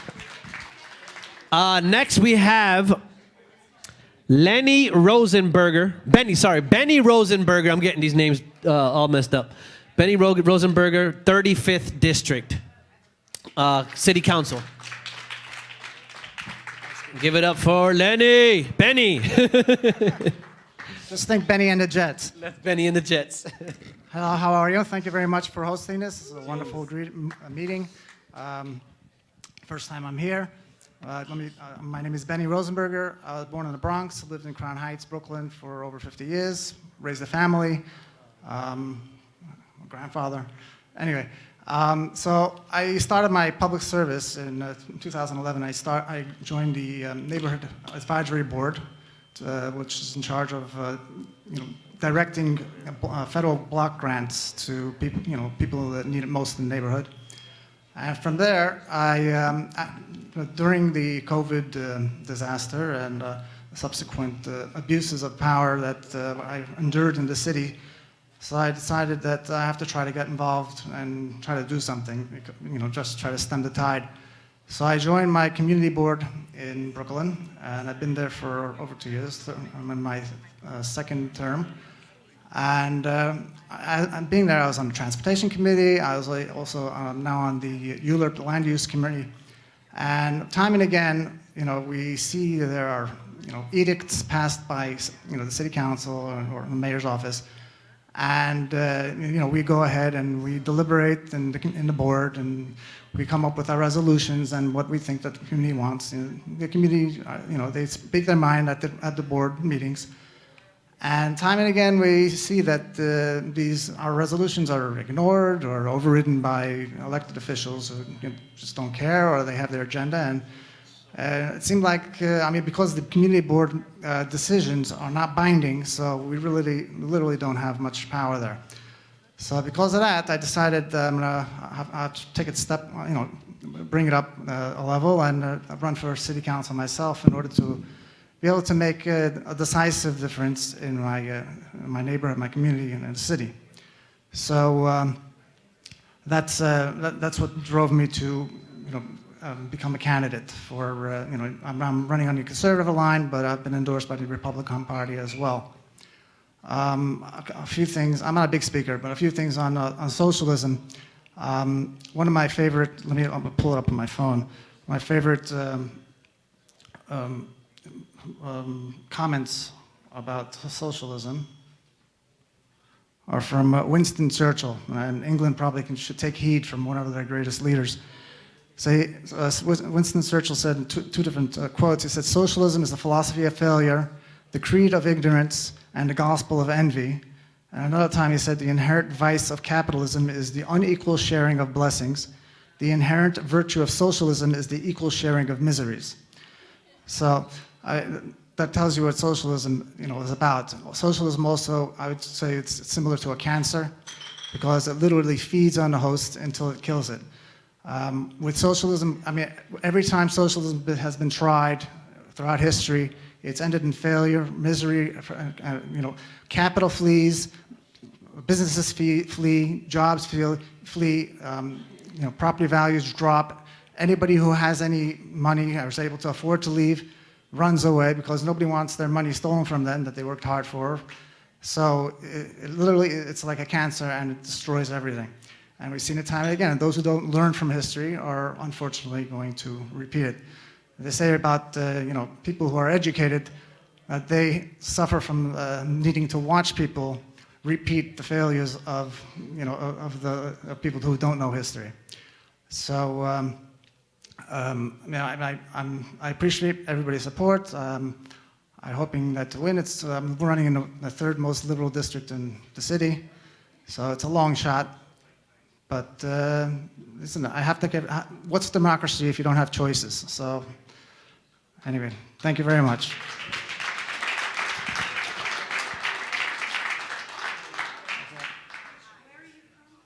Crown Heights, Brooklyn. Yeah, yes. Sure.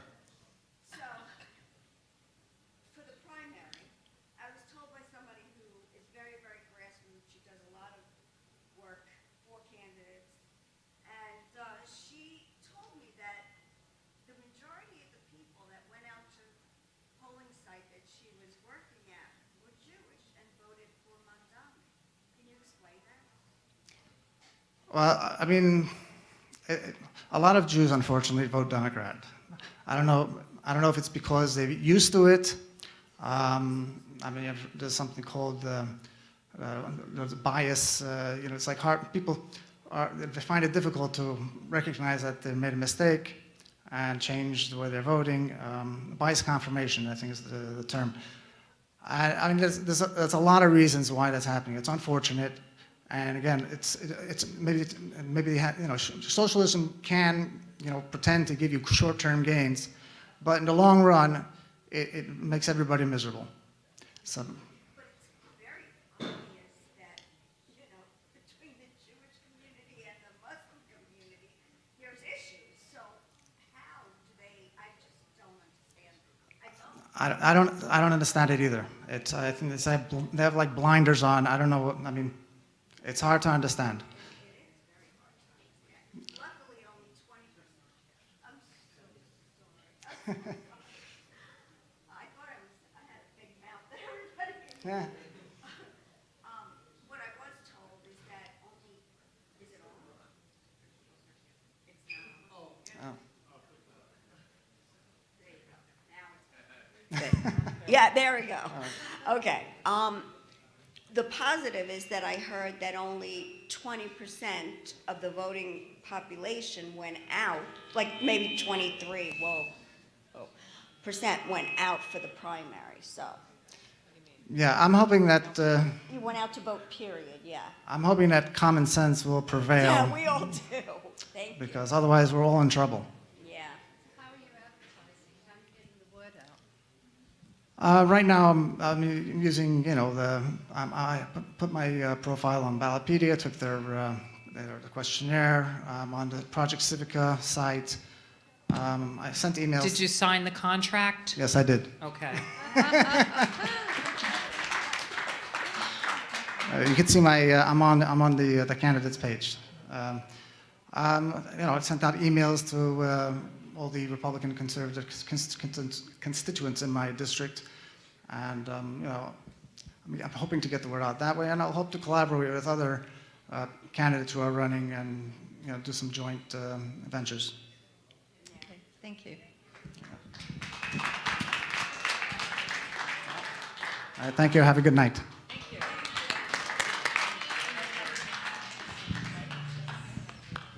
Lenny, Benny.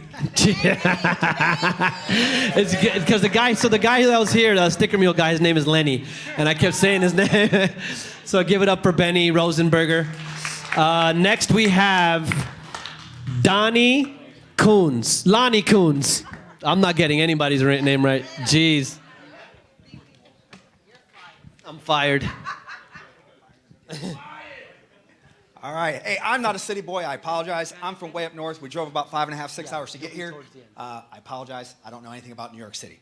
I live way up by Fort Drum. My name is Lonnie Coons. I am a retired combat veteran. I served in the U.S. Army for 7,312 days.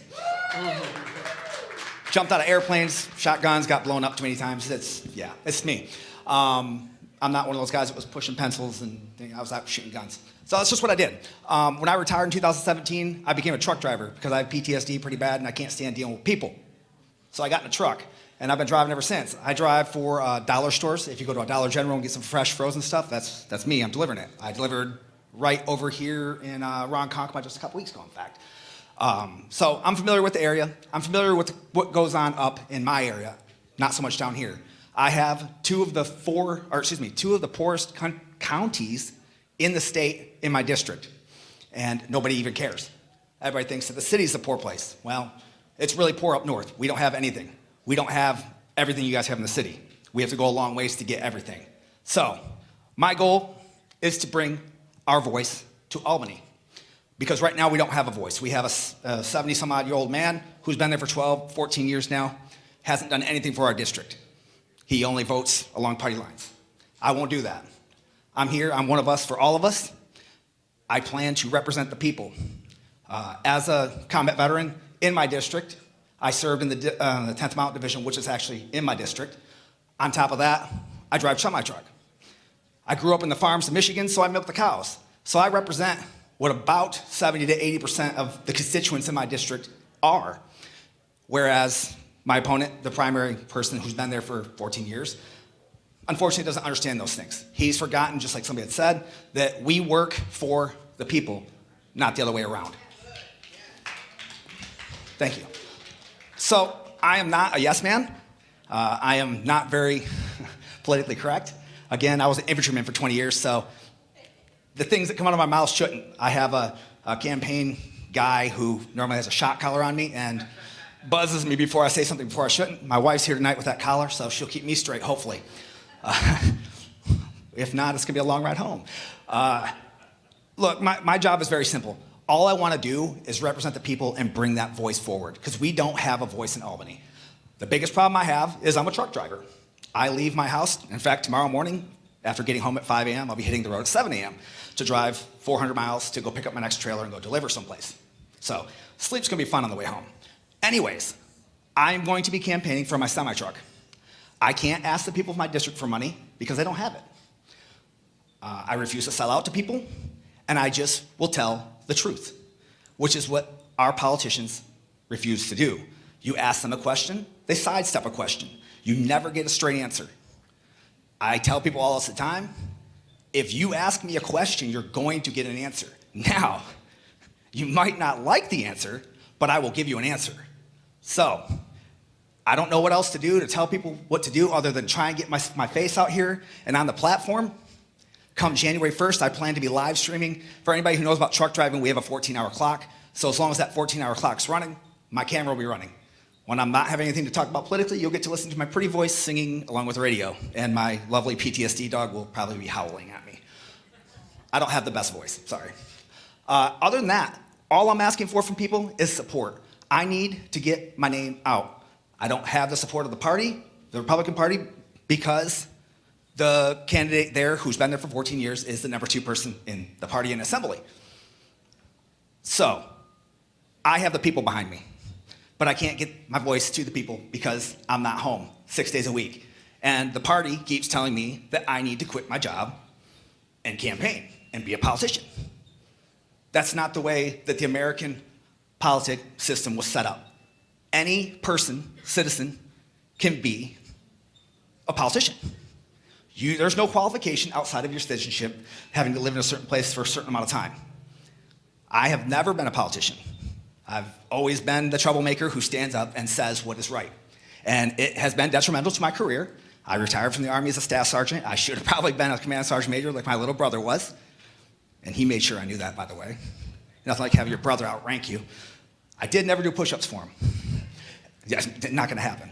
But at the end of the day, all I need is the platform. When I talk to anybody, doesn't matter what they are, Republican, independent, conservative, doesn't matter. When they hear what I have to say, they listen and they agree. Just like somebody was saying, 85%, 15%. That 85% listens to me. I've just got to get the platform to get to them. And if any of you can help me do that, that's what I need. So if you have any questions, I'm here. Otherwise, I'm going to go sit down and shut up. My district's the 117th Assembly District. It's Lewis County, Jefferson County, Oneida County, and St. Lawrence County. That's Canada. It's an hour and a half straight north of Syracuse. Yep, left side of the Adirondack Mountains. It's farmland and hills. Yes, sir. I'm damn sure I want to do that. I'm tired of us not being listened to. How many people in the district? East District has between 65,000 and 75,000 people. That's just the way it's split up. That's statewide. Every district's supposed to have the same amount of people, roughly. Does the Republican Party advertise up there for the candidate? For their candidate, yes. Yes. Nobody knows who he is. When I go door to door, I'd say 9 out of 10 people have no idea who he is. If I mention his name, they'll be like, maybe remember it. People in his own hometown don't even know he lives there. I tell them, like, hey, he lives right over there. And they're like, oh. I will be in the community. One of the things I will be doing, one is fighting for term limits because these old dudes need to go. 2, I'm going to be in the community. Campaigning isn't going to be my job. My job is going to be being with the people, understanding what we, the people, are going through. Because that's what all of these guys don't do. They go sit in their pretty little offices, and they take notes, and they have meetings, and then they talk down to you. Because they don't understand what it's like to be us. Because for so long, they've been above us, a different tier, and they aren't. They are supposed to be one of us. Just like I say, one of us for all of us.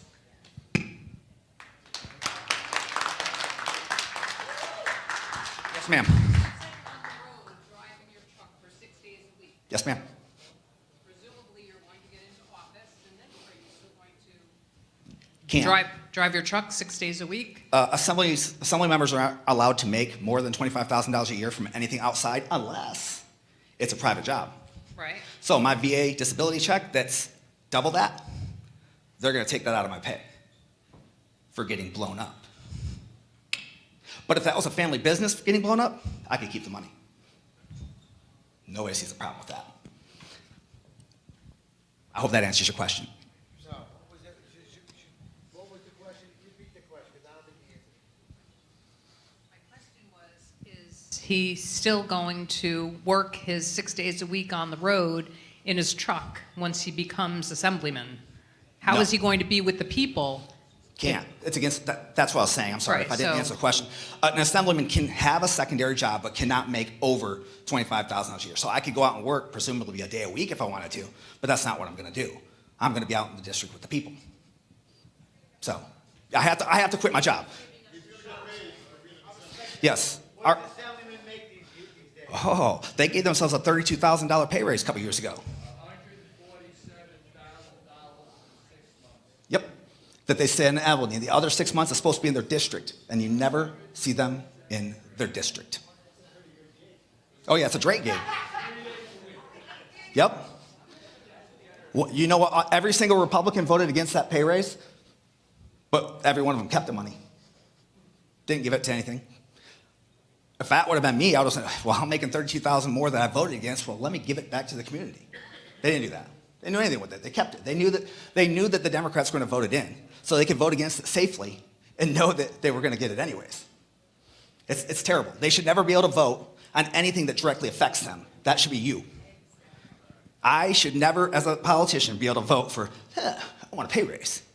$32,000 per person is more than 40% of the citizens of the state of New York make individually, that they gave themselves a pay raise. Ridiculous. Yes, ma'am. Okay, what was my question now? Yeah, I forgot. Go ahead. Is Ogdensburg, New York, part of St. Lawrence County? It is part of St. Lawrence County, but they split St. Lawrence County, and my district cuts it out. That's in the River District, 116. So, because I have family that I could touch a lot of people, but I will be representing the 117th Assembly District, but the North Country is a family of its own. Like you guys talk about the 5 boroughs and the cities, the North Country is its own beast. Like the 116th, all that, all the way over to Plattsburgh, all of New York 21 pretty much is a family.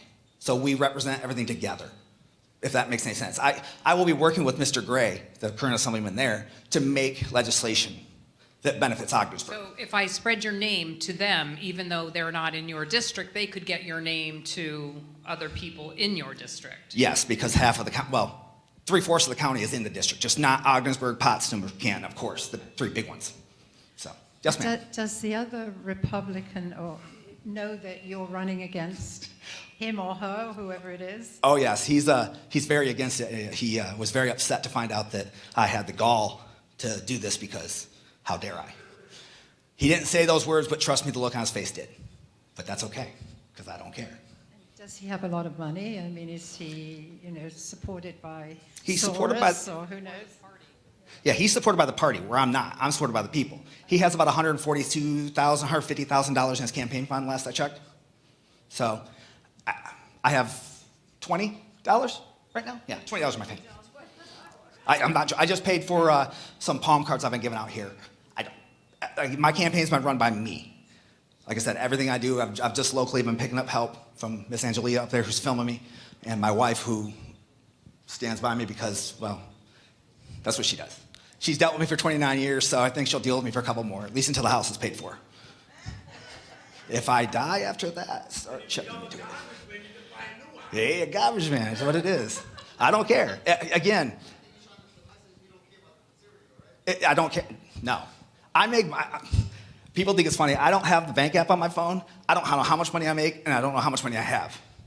I make money for one reason, for my wife and my kids, which my kids are all out of the house, but all I do is support them. When we bought our house after 20 years in the Army and 24 different houses in those 20 years, I didn't even look at the house before we put an offer in it. My wife wanted it. My wife got it. That's the way I am. And that's the way my district should be taken care of. Because if they need something and they want it, I'm going to give it to them. Period. Working now, yeah. I am on social media. If you look up Project 117, Project 117 is what I call my campaign. It's putting 117 first. Just like if you're in the 115th, they should be putting the 115th first. 117 first is basically my motto. That's what it goes for. Yes, I am on social media. If you look up Project 117, it's there. My website is www.project-117.com. And you can get me. I have call buttons. Like, it rings to me, not to some person. If you call me, I'm answering the phone. You're going to hear this ugly voice, and I'm going to give you some weird discussion on whatever it is you want to talk about. Because that's what I do. Talk. A lot. All right? Sir. Sir? Project 17 sounds great, but for 117, you need to put your name out. That's very important. So, you run your campaign the way you want to run it, but it's very important that you get your social media and, whatever other thing that you're doing with your name, because that's what's going to get you. Sir, thank you very much. I do that. Again, I have a big problem with the media that I'm not the guy. I've been trying to kick doors in. No, I appreciate it. I've been trying my damnedest. I finally got my local media after a dozen phone calls to answer me, and they finally did a short story on me. You would think, somebody like Fox News would think, a retired combat veteran, 100% disabled. You're welcome. Thank you. I had a great time. Hey, I jumped out of airplanes and shot guns and got kicked doors in. It was great. They paid me to do that stuff. I got to yell at people. Hey, he lives just outside the district, actually. My wife, she'll tell you, it's what I'm best at, is just helping people. When I deployed, I told my soldiers, I will bring you home. That's the biggest mistake I ever said to them, because I didn't understand the first deployment that didn't necessarily mean standing up. So I promised their families the next time that I would do everything I could do to bring them home safely. I did the best I could, and brought as many of them home as I could. I learned very quickly not to make promises you can't keep. So. Did you hook up with Project Civica and sign that contract? I just found out about tonight, and I will be as soon as I get chance. I don't know if I'll do it tomorrow, because sleep's going to be something that my wife will probably remind me another. I talked to him earlier. I'll sign it. I don't care. Again, I tell my campaign manager up there, That will help get your name out. No. That's what you need. everybody keeps talking about common sense. I call it lawn sense because my name's Lonnie. I'm going to bring lawn sense to Albany, and they're going to hate it. They don't like me. They're going to have so much transparency for me, they won't know what to do. They're going to look right through me. I'm on X. I'm on Facebook mainly every day. I post a quick little 1-2 minute video. Yep. Can the other truck drivers help you? I mean, don't you talk to them? I mean, Yeah. They can, but again, they're kind of almost like 501c3s. They're not allowed to promote other drivers. Like I can't even technically mention the company I work for. When they take pictures, I have to make sure the word Dollar General, the dollar store, is not behind me. So things like that. It's tough. I do the best I can. I'm on trucker clubs. They know me as the Uber Moose, and I talk to my trucker buddies all the time. So I do what I can do. Anybody else? You can't find what?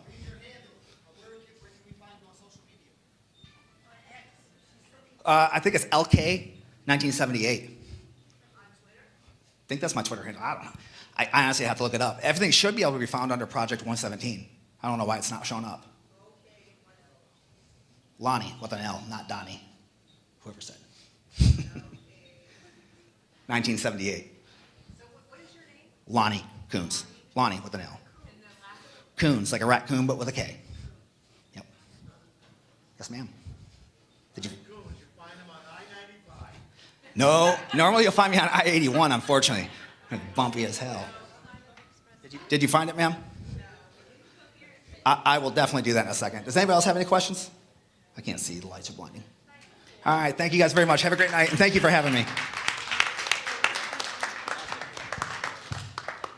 Thank you very much, Lonnie.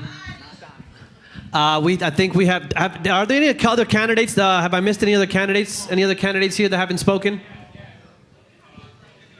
No, yeah, we have one more here. Jacqueline, she here? Jacqueline. Okay, yeah. Well, we're gonna have. Yeah, just having. I don't know. Just. We're gonna have Jonathan DeBarrels next from Connecticut, actually. Let's go. Give it up for Jonathan. Thank you, brother, for coming. Thank you. My name is Jonathan DeBarrels. I was born and raised in the city of Waterbury, Connecticut. I'm running for U.S. Congress in the 5th District against Johanna Hayes.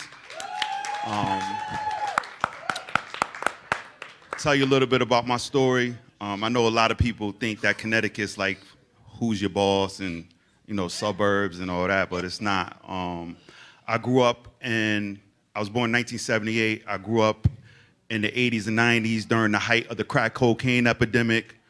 When I was a young teenager, I was attacked by several gang members in my city on a basketball court. And unfortunately, I was forced to defend myself using deadly force. And a Democrat-appointed prosecutor felt compelled to hold back information, vital evidence, a loaded firearm connected to the deceased perpetrator to secure a murder conviction. I was sentenced to a life sentence in prison, fought the charges.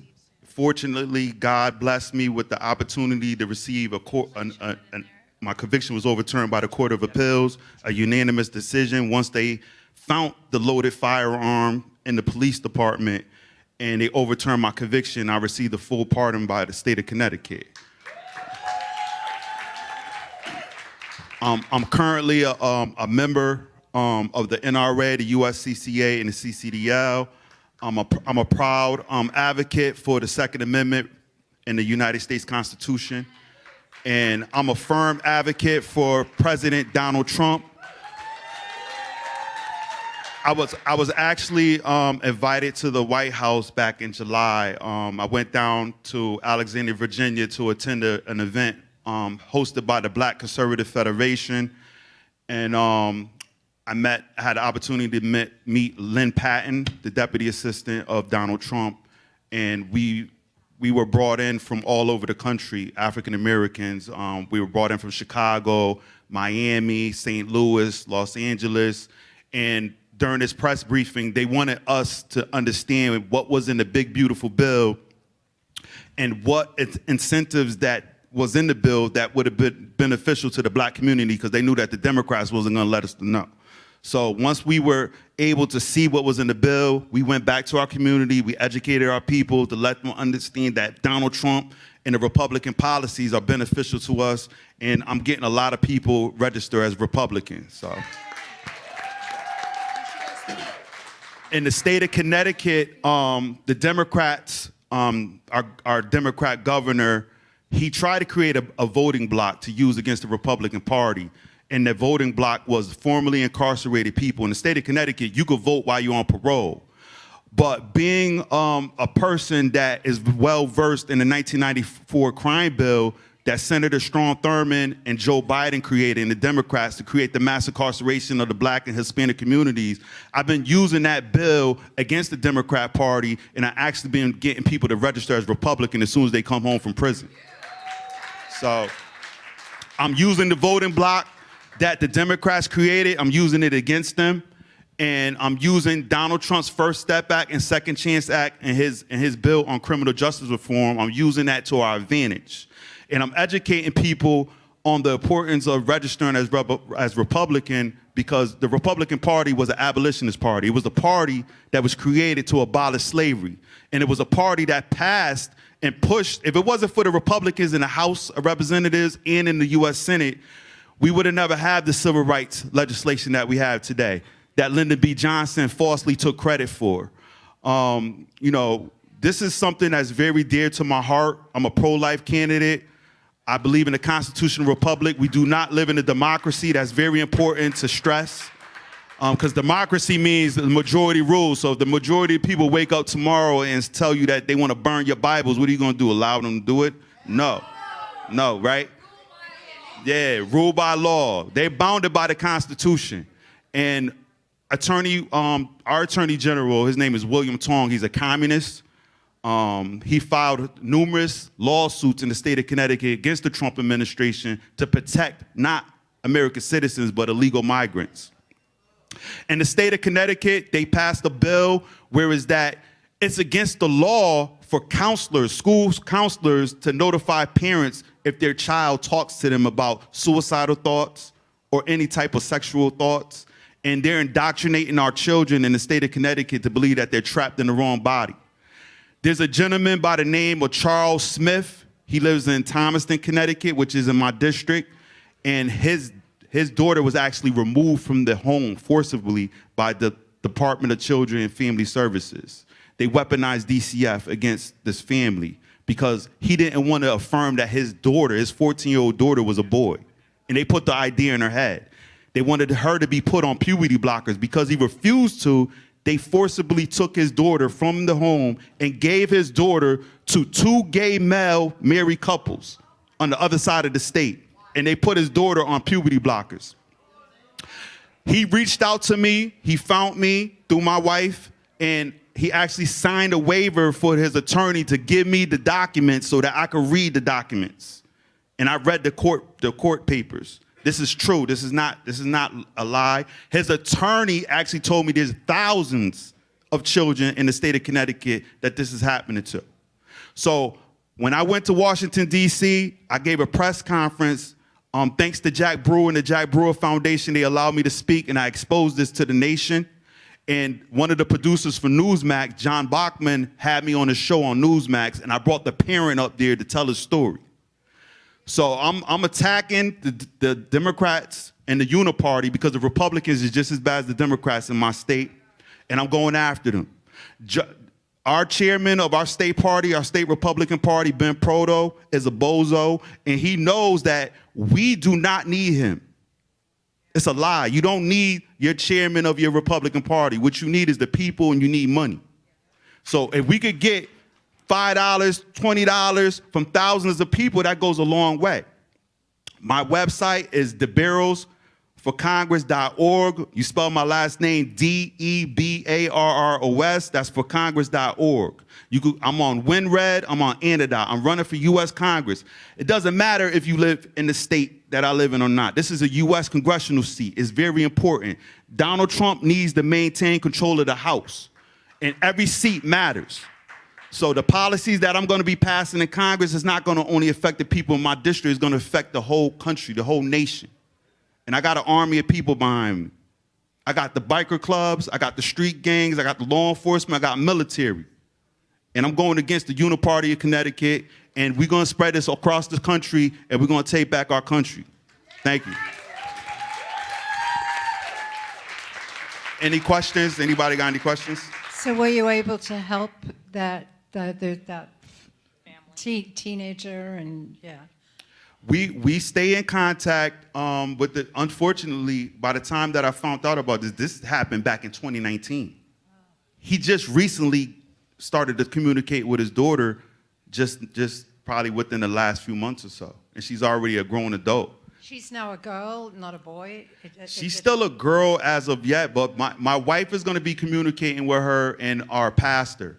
So we got, this is crazy. We got a pastor by the name of Jake Dell out of Woodbury, Connecticut. He's been filing complaints with the Attorney General's office because there was another girl whose mother went to a pastor. She was affirmed to go to a pastor. They're using pastors now to promote this agenda. There's a rogue pastor that's telling kids not to talk to their parents and that it's okay for them to transition.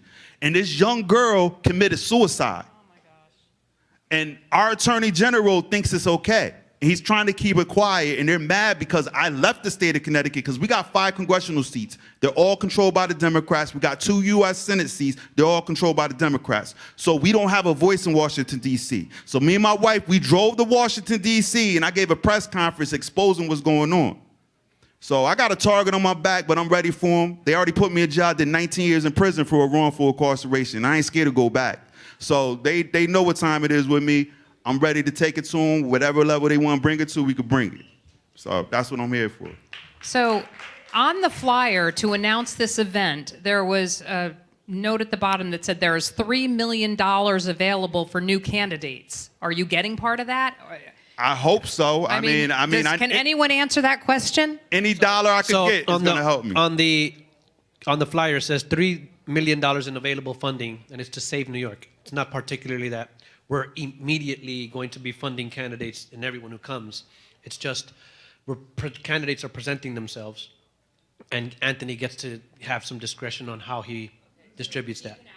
Right. Well, one thing there's also a legal framework around how much you can donate. So everything has to be within a legal framework. It's a lot of legwork. You can't just, Yeah. He's definitely watching. He has his eye out for everybody that came today. And he's listening. So, he wants to save New York. It's his money, it's his personal money. And, he put it out himself. He made this big commitment. So we'll see how it goes. And Anthony, if you're watching, I just want you to know you can form a PAC and you can put any amount of money that you want behind me. I came to New York City. I came to New York City with my campaign manager to support Curtis Lewa. Connecticut is so close to New York that whatever happens in New York City is going to spill over to us. So we got to look out for each other. I came down here because I'm here to support all the New York candidates, and I need your support. So let's stick together. Let's make this happen. Thank you. Yes. Yes.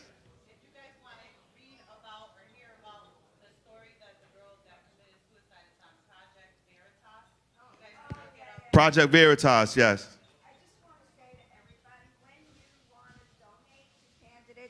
Don't donate to WinRed. Donate to the candidate themselves. Yeah, you could donate through Antidote. It'll go right straight to the account. I got a great treasurer.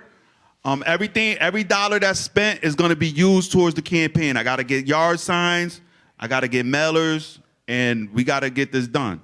And together we're gonna flip this district. Like I said, my Cook Partisan Index rating is a D+3. It's one of the most flippable districts in all of New England. I got the least amount of Democrats than any other district. So we're going to flip this district. I know how to do it. I know how to get the job done. Thank you.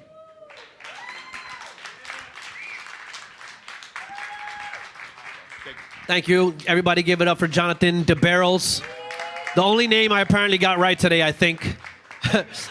Just one quick announcement by Tavia, and then Tavia, and we're gonna have some great performances for you guys. Very great performances. So stick around. Hi, everybody. My name's Tavia. I'm a representative of American Conservative Artists, and I'm also a board member of Queens Village Republican Club, which Aura is here. Yay. It's the oldest Republican club in the United States. And we do lots of things. We have a newspaper, the Queens Beacon. It's here for you to take a copy if you want. And if anyone wants to write an article or do anything, you can write an article, and you can come up to me and I'll tell you where to send it. I'm really here to push the Queens Business Coalition. We're having a fundraiser for Curtis Sliwa this Tuesday.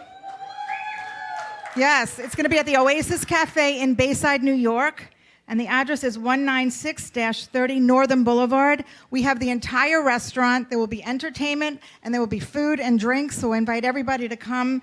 There is a suggested contribution of $100, but he will take anything, and it's up to $250 is matching 8-1. So I'm inviting everybody to come to Oasis on this Tuesday, September 9th. Thank you so much. 7 o'clock to 9 p.m. Bayside, New York, Queens. Great restaurant, great guy who's giving it up, Mike Ambrose. Thank you. Thank you, Tavia. Actually, we have 2 more people real quick. We have the new New York Young Republicans Club Hispanic Caucus Chair, Pedro Acosta, to say just a few words for you guys. Give it up for Pedro, the brand new chair. Let's go. Good evening, everyone. This will just be quick. My name is Pedro Acosta. I was born and raised in Brooklyn, Bushwick, New York. All my life, I was a Democrat. And then the last couple of years, after seeing how terrible the Democratic Party has been, me and my family had came together and eventually decided to become Republicans. Dominicans tend to have a conservative background. This is what we are. We first believe in God, family, and patriotism. So this is what we're doing. We're doing everything possible to essentially start converting a lot of the community, the Hispanic community, into voting red. We have a lot of independents. We're working really, really hard. We have candidates like Ramsey Frias, Elijah Diaz, John Healy, all Hispanics running for the Republican Party. And this year, we need everyone to come out and support and vote. And I hope to see you guys in November. Have a blessed day.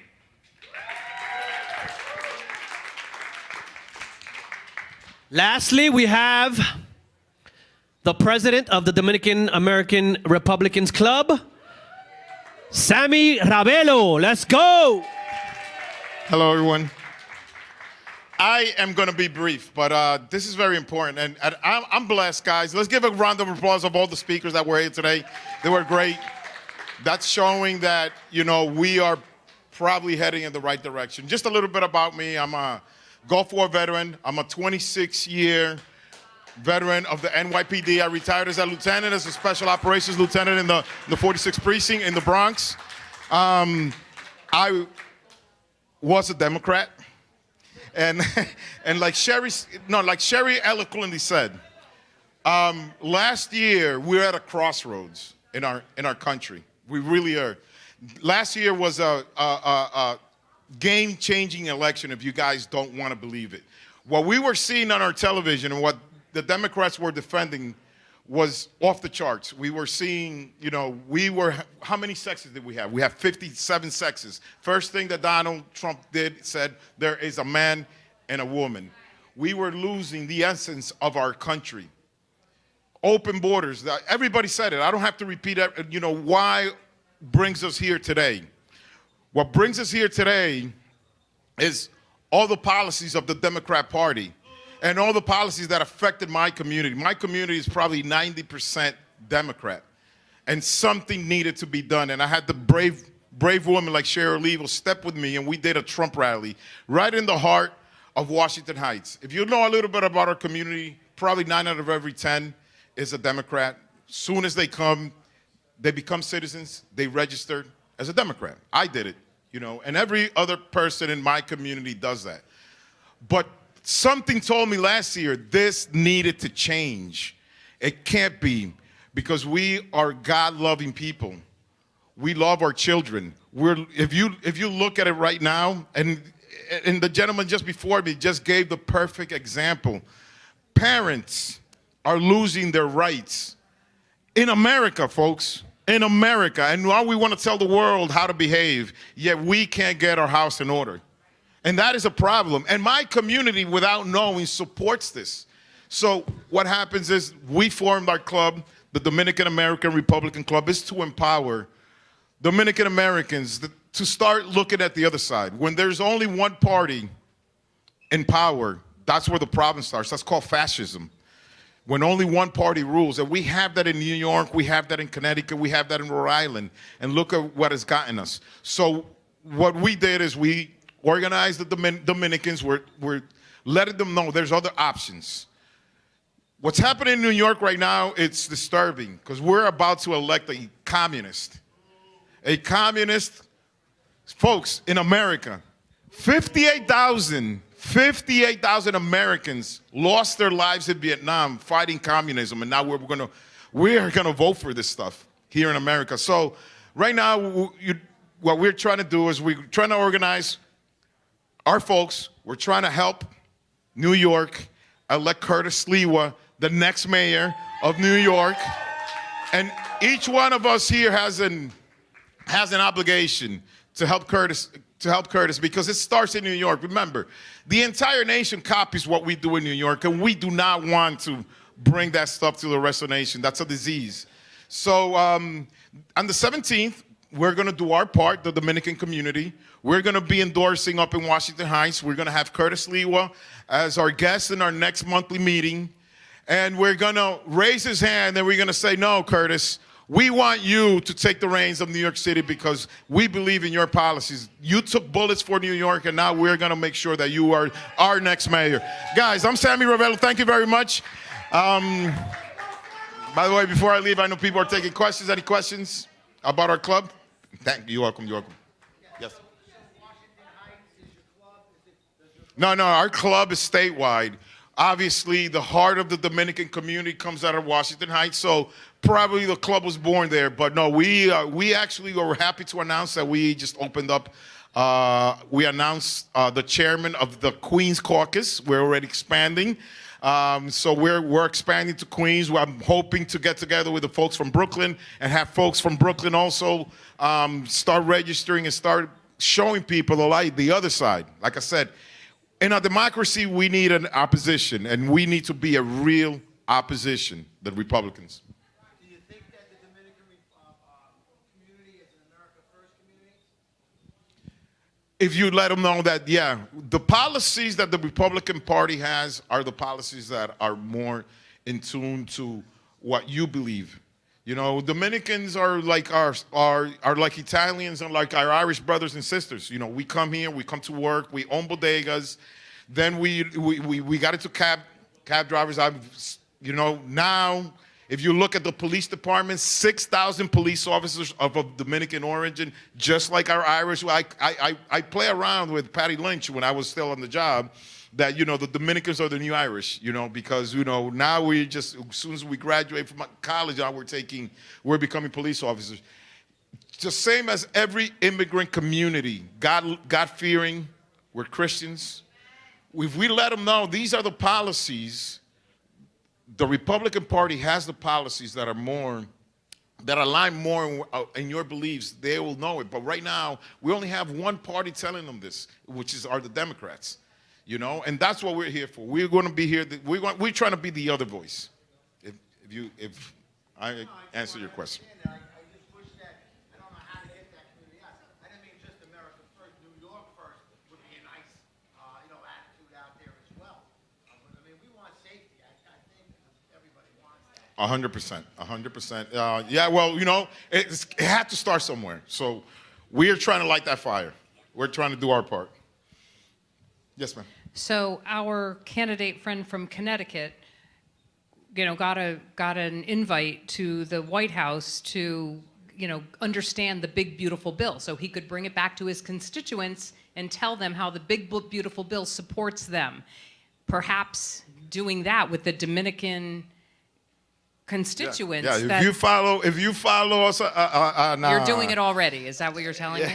No, Okay. no, yeah, oh yeah, yeah, yeah. All right, yeah, good yeah. for you. Yeah.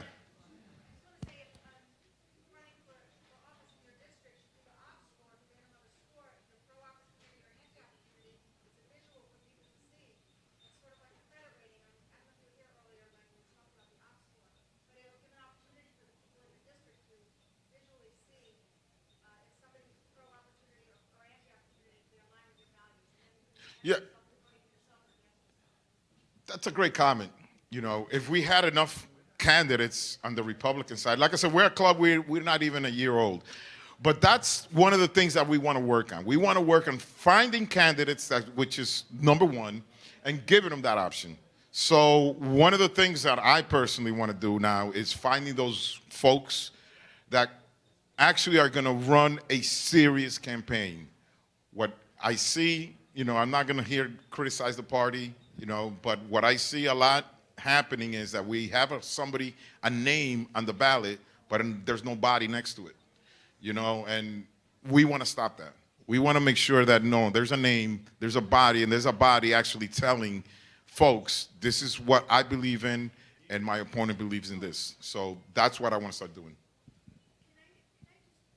It's not work. Okay.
Thank you, thank you, thank you.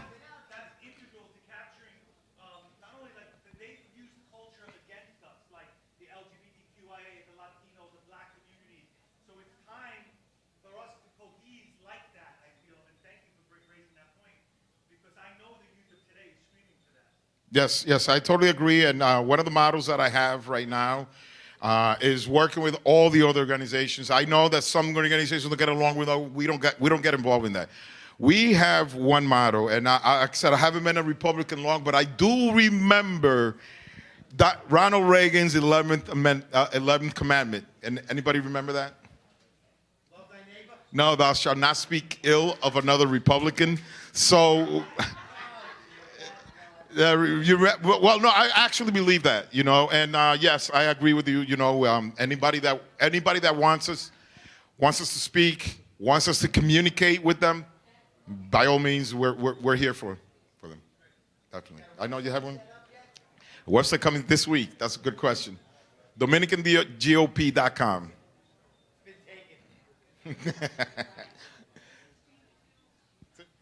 Thank you. Thank you, Sammy, for coming. Awesome speech. Next, we have our performances, folks.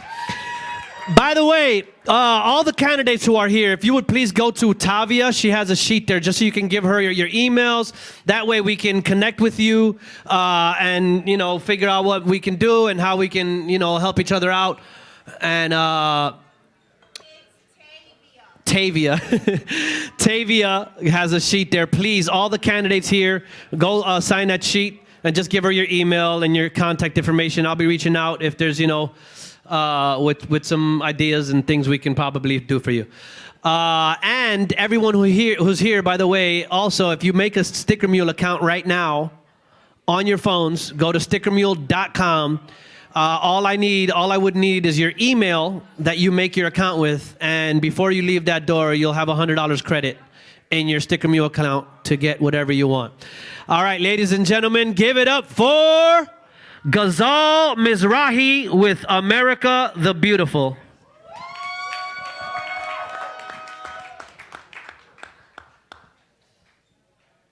Let's go.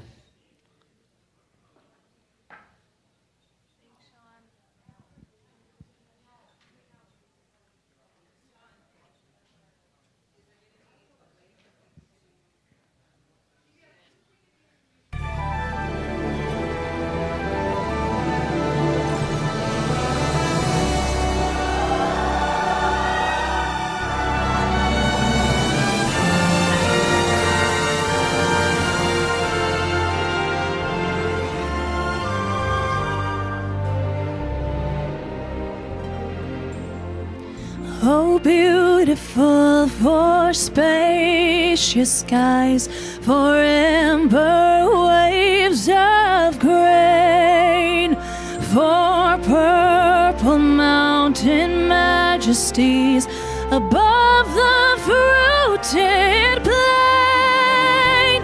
America, America, God shed His grace on thee, and crown thy good with brotherhood from sea to shining sea.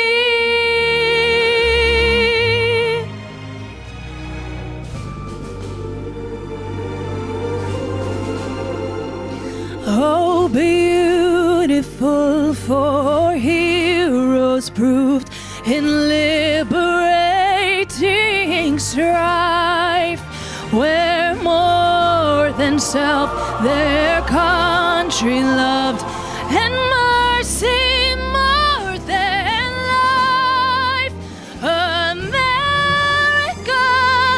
America, God shed His grace on thee, and crown thy good with brotherhood from sea to shining sea.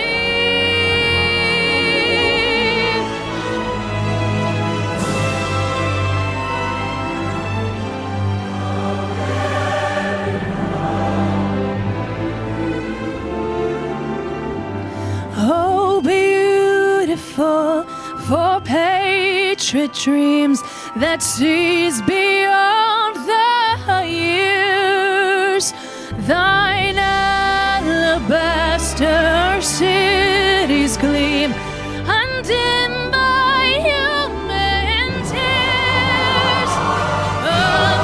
America,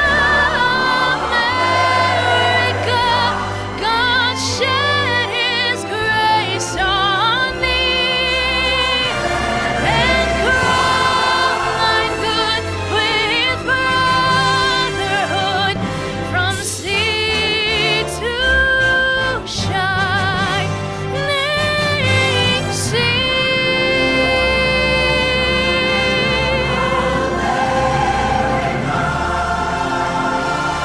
Thank you.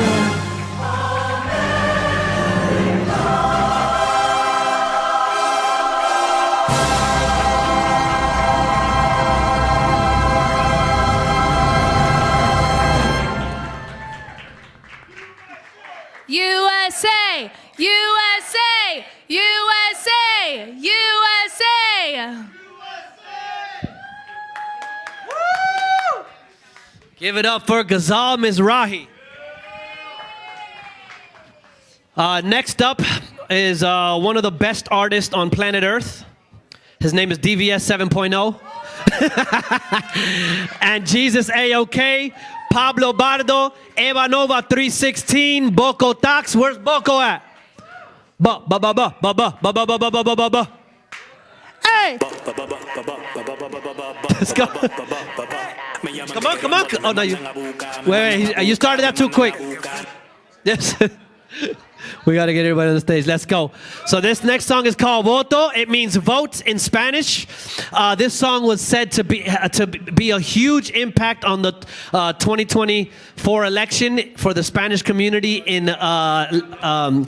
Queens and Jackson Heights, East Elmhurst, in that area. The Latinos came out and voted like never before, and this song had a big part, is what I hear. The song went viral.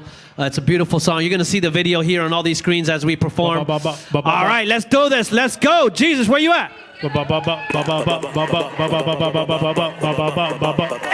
Me llaman que querían voto, no mandan a buscar. Me mandan a buscar, me mandan a buscar. Me llaman que querían voto y me mandan a buscar, me mandan a buscar. Aquí están los votos, votos, votos. Tenemos los votos, votos, votos. Aquí están los votos, votos, votos. ¡Ey! 5 de noviembre, ganamos nosotros. Teresa. Votos, tenemos los votos, votos, votos. Aquí están los votos, votos, votos. ¡Ey! El 5 de noviembre. La de vaina rara me llaman que querían voto. Yo le dije que pasen feria, que aquí sabemos nosotros. Pues yo salgo un dembow a tron y que se te echa ojo, ojo, ojo, ojo, ojo. Vamos a hacer la fila, voten. Republicano es lo que hay, republicano es lo que hay, republicano es lo que hay. No está claro que los votos van integrados, los republicanos y dominicanos estamos burlados. Aquí tenemos fuerza que... Tú lo pones en todos los lados. Los votos, votos, votos. Tenemos los votos, votos, votos. Aquí están los votos, votos, votos. ¡Hey! El 5 de noviembre ganamos nosotros. Aquí están los votos, votos, votos. Tenemos los votos, votos, votos. Aquí están los votos, votos, votos. El 5 de noviembre ganamos nosotros. Trump waving flags in the air, raising awareness in a world that doesn't care. Y'all need to dead that. Y'all see these red hats? Y'all need to go out and vote and bring that red back. Manito, yo ni voto y me junté con esta gente. Le dije que soy doble y me trajeron de repente a un corro de boca que venga a aprender el ambiente. Yo le dije tan ganado, no hay campo con esta gente. Yes, in the house representando from the south. We ain't playing this election. Had to show them what we back. My dominicanos, afro bacano, fulano. Toma este formulario. Aquí te lo voto. que quieren voto y nos mandan a buscar, nos mandan a buscar, me mandan a buscar. Me llaman que quieren voto y me mandan a buscar, me mandan a buscar. Tenemos los votos, votos, votos. Tenemos los votos, votos, votos. Aquí están los votos, votos, votos. El 5 de noviembre ganamos nosotros. Tenemos los votos, votos, votos. Aquí están los votos, votos, votos. Aquí están los votos, votos, votos. El 5 de noviembre ganamos nosotros. El 5 de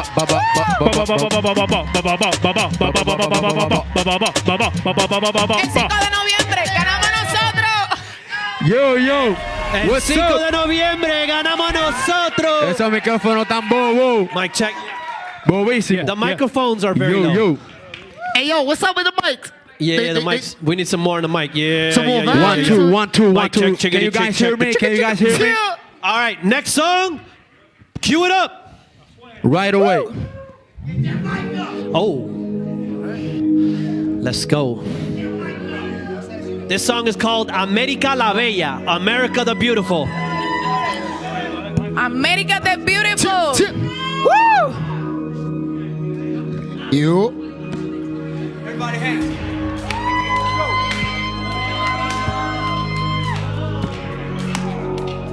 So beautiful. So beautiful. Make sure you make your sticker mule accounts, guys.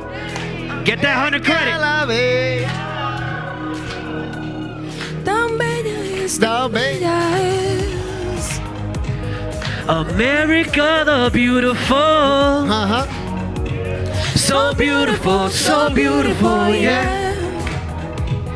America la bella. Tan bella es, tan bella es. Inflación, viviendo de cupón. En mi nevera nedoca, ni siquiera un concón que vale educación. Adoctrinamiento, transgenderismo, ayuda del gobierno mantenido arrastrándose en el piso. Por toda tu vida fijo, votando por lo mismo, batallando con la madre de tu hijo. No te sientes incluido, me siento, entonces miro. Mi tía citó mi tío, valores conservativos, creados en el cristianismo. Pero no oyen con sus oídos ni ven con sus ojos, se ve en su rostro. Todo por el deporte del orgullo, cuando libertad es tuya. Así que haz lo que quieres, pero no te quejes con la respuesta y el juicio que te espera. América, la más bella, controlado de poderes feas. Sea lo que sea, población despierta. Yeah. Woo! It's beautiful. America, America.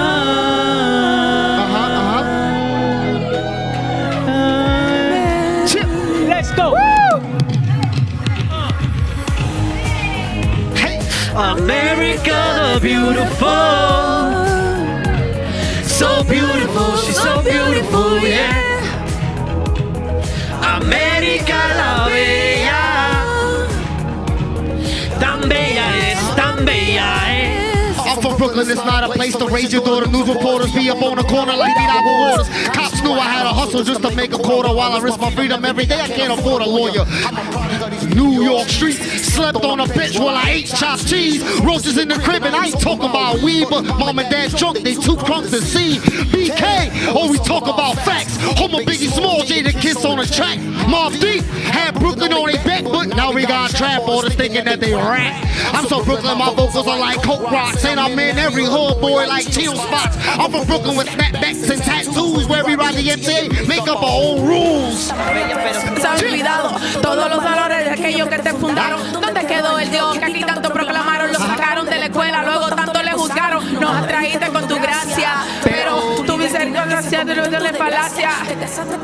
Aprecia la falacia, pero estamos esperando que vengas a la de. America, beautiful. She's so beautiful, she's so beautiful, yeah. Y'all know America's beautiful, people. América la bella. Tan bella es, tan bella es. Let's go. All right. Cue the next one. Let's go. Yo. Todavía. Oh, this is okay. Let's go. That's me, you. All we do it out of love. This is out of love for y'all. Let's go. When I put on a side of love, on foot with no sandals on. Left my bags back at home. Left my staff and my coat and my tunic in the moat. Cause I don't need nothing but my God, family, music, and a path of no. So here I go to pave the road, trooping through the highs and lows. Dodging darts the devil throws us. I've been sent here to expose. I suppose it's difficult. You ain't blessed with holy hope. Dashing like some antelopes is how I slip through all the no. Yes, it's come with open doors. Getting with me all the bros. All of us who fought the foes until my business back to rich. And the love and paint the vision. I look the vision, build the God from my provisions. He the one provide the lyrics. I just give it how I fit it. Hey, that's why I on fire with it. Tell the haters they can get it. That's why I hit my sights above. Listen to me like a dove, living water like a flood. That's why I do this out of love. I do this out of love for the music, love for the truth, giving truth to the fullest. I can give it in the streets, I can put it on my messing nigga bag. Left my sandals and my sack, my coat and my tunic. Out of love for the music, I do this out of love for God and the music.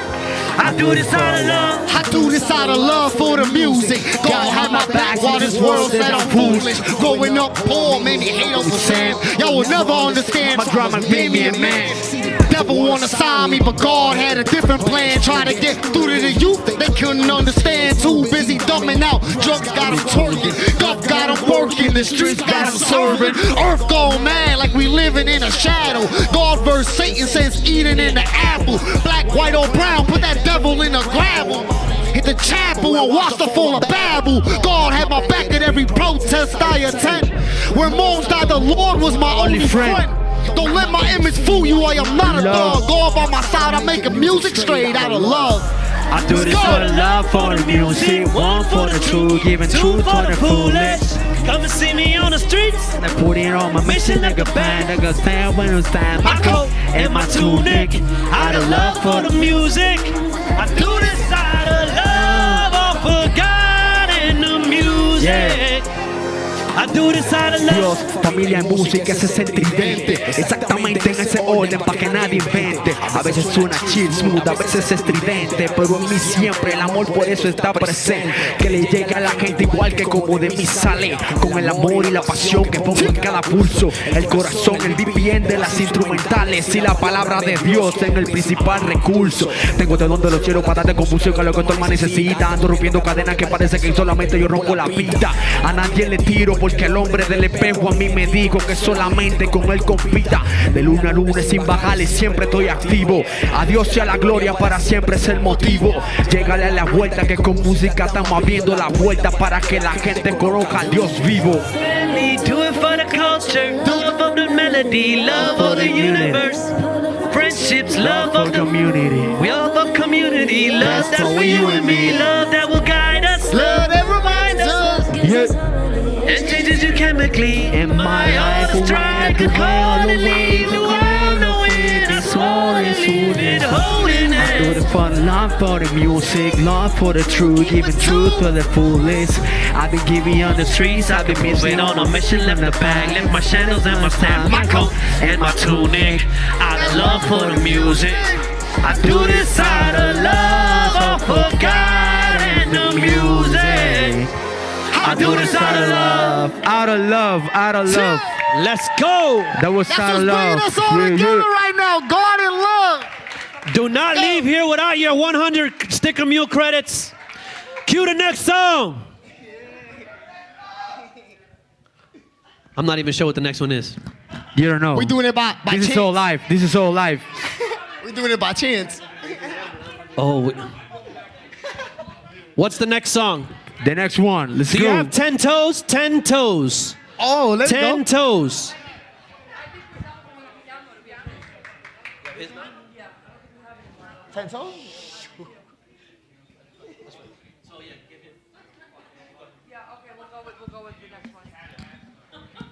Let's go. Vocal tax in the house.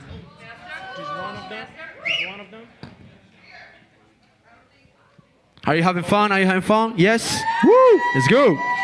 This is live. This is all live. Whatever's happening here is all live. Whatever one you gave him, you pick the first one that you want. Which one do you want? Number one. Number one.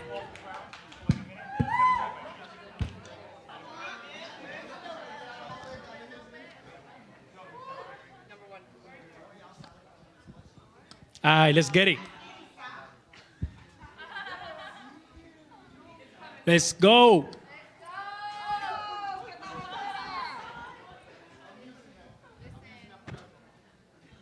Yo. That's not me.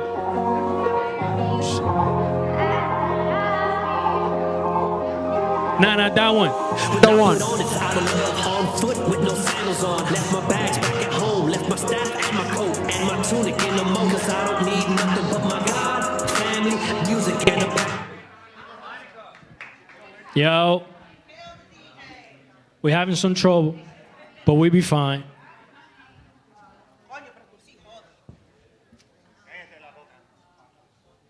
El hueso.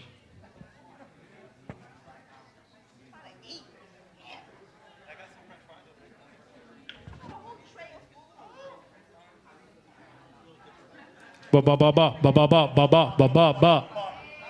Me llaman que querían bote, me mandan a buscar, me mandan a buscar, me mandan a buscar, me llaman que querían bote, me mandan a buscar. Ey, tenemos los votos. No, not that one, bro. What's going on, man? Come on, we're having a little vibe out here, man. Come on, man. Bucko Tax. What you want to know about me, man? I'm a Dominican kid. Oh, yeah, all right, let's go. No es por nada, pero en verdad yo me siento bien, yo como me muevo Let's get it. Adiós la gloria. You dig? Yo sé que por su Let's get gracia, it. no por mi obra. Seguimos de pie, 1991. Dice, hey. Los tiempos cambiaron, ya no es lo mismo de antes. Son otras personas lo que hacen que uno cambie. Que no sea común es lo que es más interesante. Hecho por mi bloque tengo un corazón de antes. Los tiempos cambiaron, ya no es lo mismo de antes. Ya no es lo mismo de antes. Son otras personas lo que hacen que uno cambie. Hace. Hoy cuando me miré al espejo me sentí muy bien. Al ver que mi rostro tenía puesto unos Cartier en el bolsillo de la mira y la llave del pen. No lo manejo si es normal, tiene que hacerme. Si de ella escucha algo raro yo no se lo meto. Pregunta que está llamando y yo no le contesto. No me ligo con todo el mundo, no soy uno de ellos. Pa' que no me firmara nadie que me... Sé detrás de lo que ando y por eso no duermo. No necesito contarlo, yo mismo lo cuento. Sé detectar para no facha cuando están pidiendo. Esos cabrones yo los odio, quiero ver. Dice, yo también soy un pecador, Dios mío, perdóname. Pero yo traiciono a un hermano, eso nunca lo haré. Que tiré la primera piedra que yo le fallé. Te apuesto que no saldrá uno porque soy al 100. Yo también soy un pecador, Dios mío, perdóname. Dios mío, perdóname. Pero yo traiciono a un hermano, eso nunca lo haré. Eso nunca lo haré. Que tiré la primera piedra que yo le fallé. El que yo le fallé. Te apuesto que no saldrá uno porque soy al 100. Dice, porque soy al 100. los tiempos cambiaron, ya no es lo mismo de antes. Son otras personas lo que hacen que uno cambie. Que no sea con números que es más interesante. Hecho por mi bloque tengo un corazón de antes. Me sentí muy bien al ver que mi rostro tenía puesto un cartier en el bolsillo de los miles de del Benz. No lo manejo si es normal que se me. Los tiempos cambiaron, ya no son lo mismo de antes. Son lo mismo de antes. Son otras personas lo que hacen que uno cambie. Lo que hace que uno cambie. Me sentí muy bien al ver que mi rostro tenía puesto un cartier en el bolsillo de los miles del Benz. No lo manejo si es normal que se me. Yeah. Vocal taxi in the house. Yeah. You dig? Yeah. Let's go. Alright. To anybody that doesn't know me, I go by the name of Vocal Tax.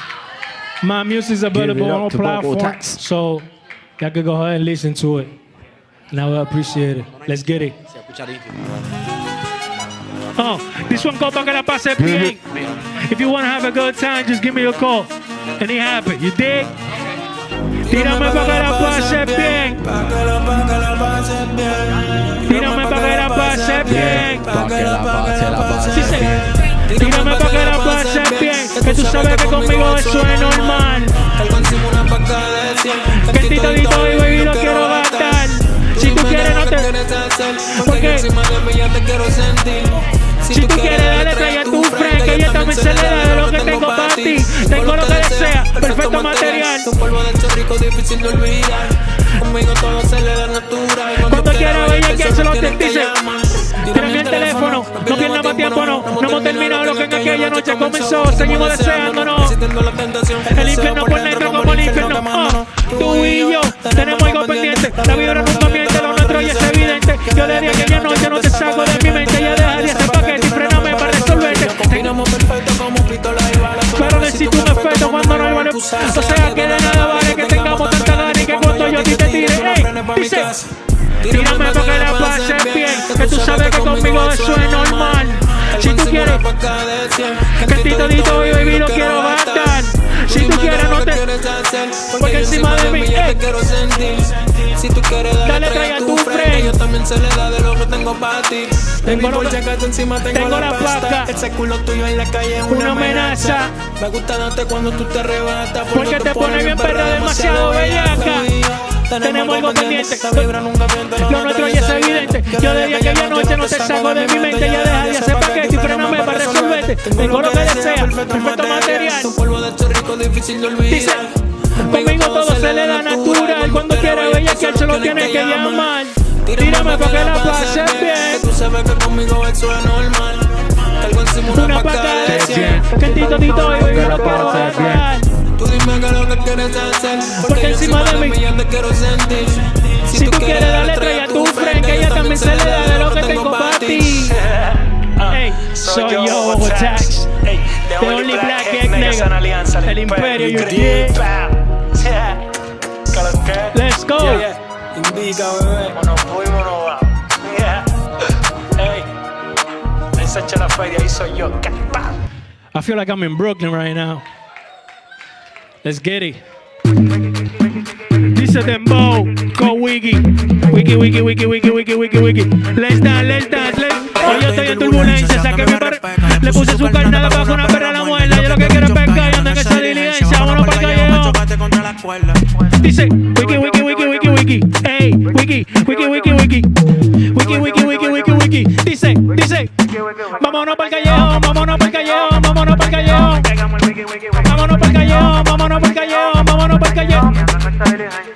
Dice,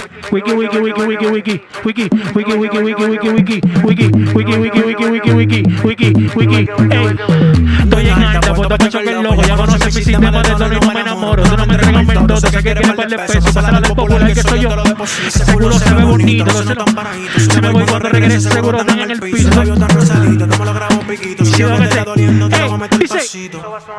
Wiki, wiki, wiki, wiki, wiki, ey, wiki, wiki, wiki, wiki, wiki, wiki, wiki, wiki, wiki, wiki, ey, wiki, wiki, vámonos pa'l callejón, vámonos pa'l callejón, vámonos pa'l callejón, vámonos pa'l callejón, vámonos pa'l callejón, vámonos pa'l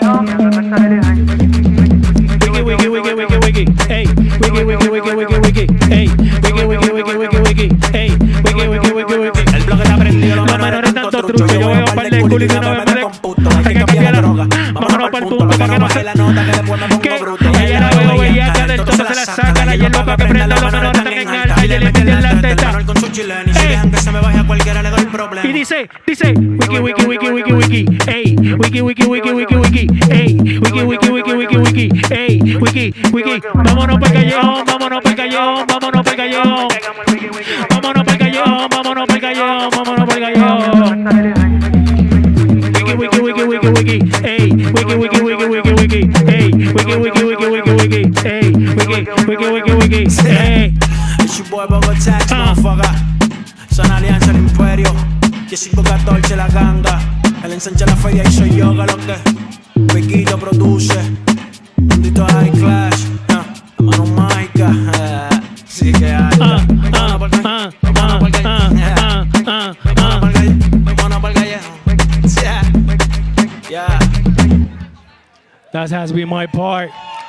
Hope you guys enjoy it. Let's get it. Mic check. Mic. Woo! A pulso. Woo! A pulso. Evanova. Woo!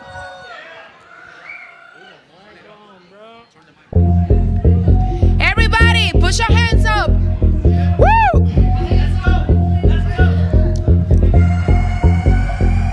Woo! Spanish class. Woo! Sigo de pie, pásate la batalla. A pulso que se gana la raya. Sigo de pie para derribar la muralla. A pulso que se gana la raya. A pulso que se gana la raya. A pulso que se gana la raya. Muchos me miran por encima del hombro porque estoy en baja como los escombros.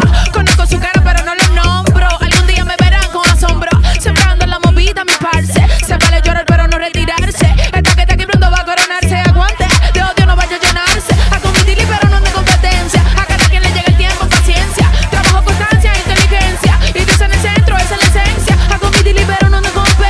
A competir pero no de compe. A competir pero no de compe. ¡Woo!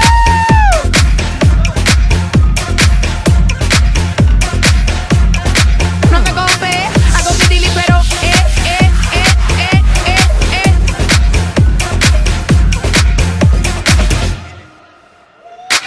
Mucho amor para toda la gente falsa que te sonríe lindo pero te calza. Ubicación donde tu mano alcanza. No ponga mi fe en una balanza. Evito la muerte cerca, pero sigo respirando. He perdido pero sigo peleando. Poco a poco las cosas se van logrando. Me subestimaron, pero lo marcaron. Se pusieron a 1000 cuando me ubicaron. Lo que yo era no lo detectaron. Apostaron en contra, pero no ganaron. Legendaria como el 23. No la hacemos more or less. Eva, escríbelo como es. Que vamos por encima, cero estrés. Oh, no me compe. Hago mi dili, pero no me compe. Hago mi dili, pero no me compe. Hago mi dili, pero oye, no me compe.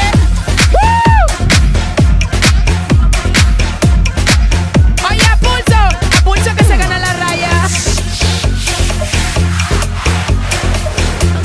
We don't have competition. We the winners. Woo! Go. Let's go.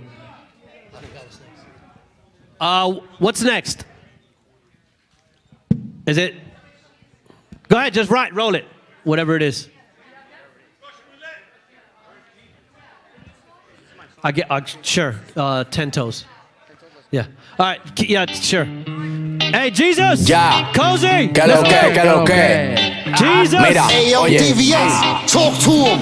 I'm Queens, baby. Vivid memories of the 80s when crack came and crime rates was going crazy. People felt AIDS was handmade and much more than they thought you been shady. 2020 couldn't pay me, now the whole world shaking. The news still faking, New York left breaking. The compilation of papers, not a small duplicate. Out here pushing intifada, defunding the police, deporting stupid to Uganda. I don't need to put y'all on, y'all know about my city. Home of the piggies, North and the Wiggies. I'm 10 toes down, I'm a New York grizzly. How y'all gave Pedal Diddy the keys to my city? I don't need glocks, y'all rapping for I stay rapping like pop, they message be all shot. Y'all should work for Lululemon the way that y'all flip flop. Better yet, TikTok, y'all fall from hip hop.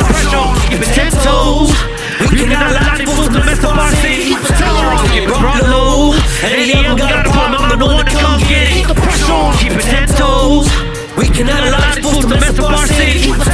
Get brought low. And any of them got a problem, I'm the one to come get it. Cozy in it, I'm a like a meteoric rock to expose all the foes to the tyranny is stop. Put the message to the hot. Democratic socialism is a communistic plot. Exposing all these demons till they mildew when they rot. Inject them with the chemicals we know that causes blood clot. They feminize the men to the point that they confuse the media, feeding them all the lies and illusion. Battling the overlords, we killing the collusion. Y es que yo estoy plantado, puesto contra el sistema. Te mando a decir yo que si tú quieres problemas, él me dijo que lo tema, que lo aplique en cada tema y que él es responsable si lo que digo te quema. Demasiado spicy al mundo se la monto, con cada barra que suelto su ídolo de monto. Su loquera llévensela pronto, que eso aquí no lo queremos como a LeBron en Toronto. Hey, hold on, bring that beat back, bro. I ain't finished with Mom Doofy yet.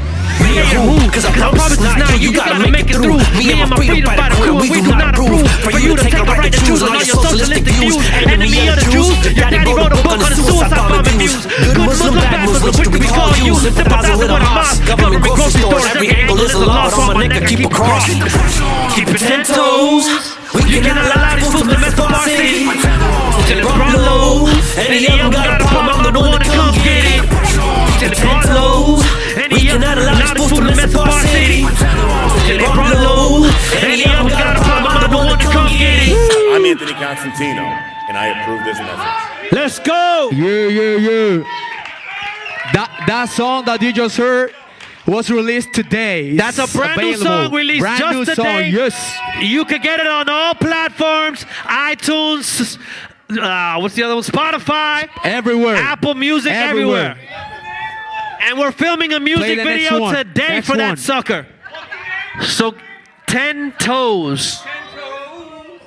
Yeah. Let's go. Ready for the next one? What's the next one? I think it's Unstoppable. If it's that, I would like to introduce that song. This is an unreleased song. You guys are hearing something that ain't even out yet. All right. This ain't even right. I hope you have Unstoppable on cue. Let me introduce this song real quick. Pay attention. Save the day. November the 7th. November the 7th this year, my album is gonna be released. 2 months away from now, my album Fight God is gonna be released, and that song Unstoppable talks about the sovereignty of God over all.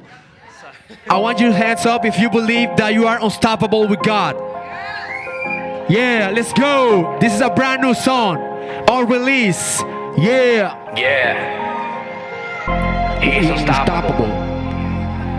Yeah. Nobody can stop him.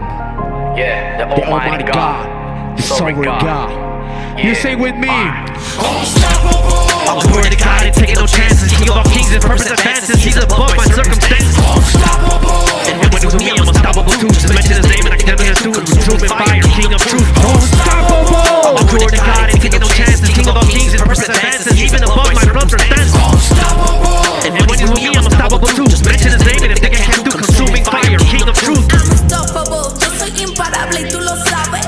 Tengo un corazón que en este pecho no me cabe. Yo no me he tirado porque Dios comanda mi nave. Y tengo sangre de guerrera aquí que ya tú lo sabes.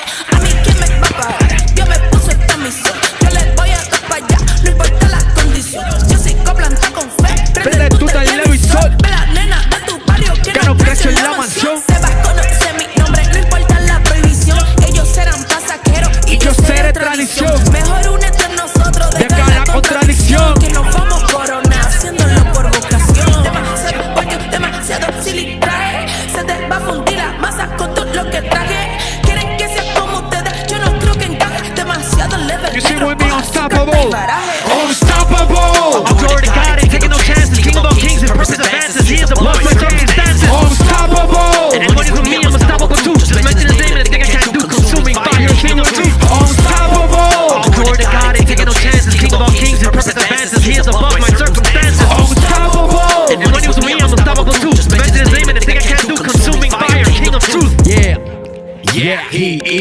unstoppable. Él no buscó cuando nosotros no lo buscábamos. Cuando perdidos sin rumbo en este mundo estábamos. Yo corrí mucho de ti, pero tu mano me alcanzó. Como el Dios mío no hay forma, si él dijo que va a hacer algo lo hace. Una pensaba que iba a hacer lo que le dio su gana, pero vimos el desenlace. Lo que pasa es que para detener la voluntad de Dios nosotros somos incapaces. Las escrituras lo dicen que su plan tiene que cumplirse, pase lo que pase. Si él cierra nadie abre, si él abre nadie cierra. No hierre es inmutable, en la paz o en la guerra. Controla todo lo que en el mundo acontece, porque cuando mi Dios manda hasta el diablo obedece. Yeah, he is unstoppable for real. Ni la muerte pudo con él, la tumba está vacía. Él hace lo que quiera, cuando quiera, con quien quiera, donde quiera, como quiera. Eso es su soberanía. Unstoppable. Glory to God, ain't taking no chances. King of all kings, his purpose advances. He is above my circumstances. Unstoppable. And when he's with me, I'm unstoppable too. Just mention his name and they think I can't do. Consuming fire, king of truth. Unstoppable. Glory to God, ain't taking no chances. King of all kings, his purpose advances. He is above my circumstances. Unstoppable. And when he's with me, I'm unstoppable too. Just mention his name and they think I can't do. Consuming fire, king of truth. Yeah. It's Pablo Bardo. It's Pablo Bardo. TVS 7.0. Yeah, Eva Nova. Eva Nova. Yeah, Flow, aleluya, gloria a Dios. Yeah. God is unstoppable, so we are. Let's go. Solid, let's go. Hold on, I want y'all to hear that one more time. Say, unstoppable. I want y'all to say it together. Come on, say unstoppable real quick with us. Unstoppable. All right, ready?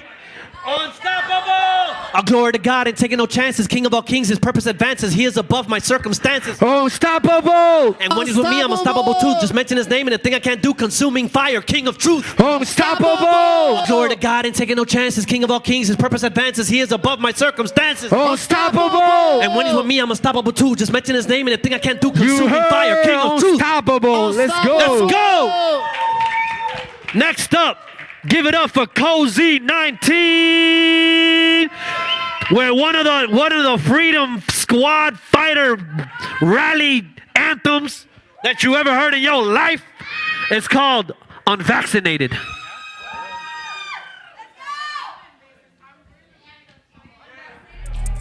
Yeah. Ready.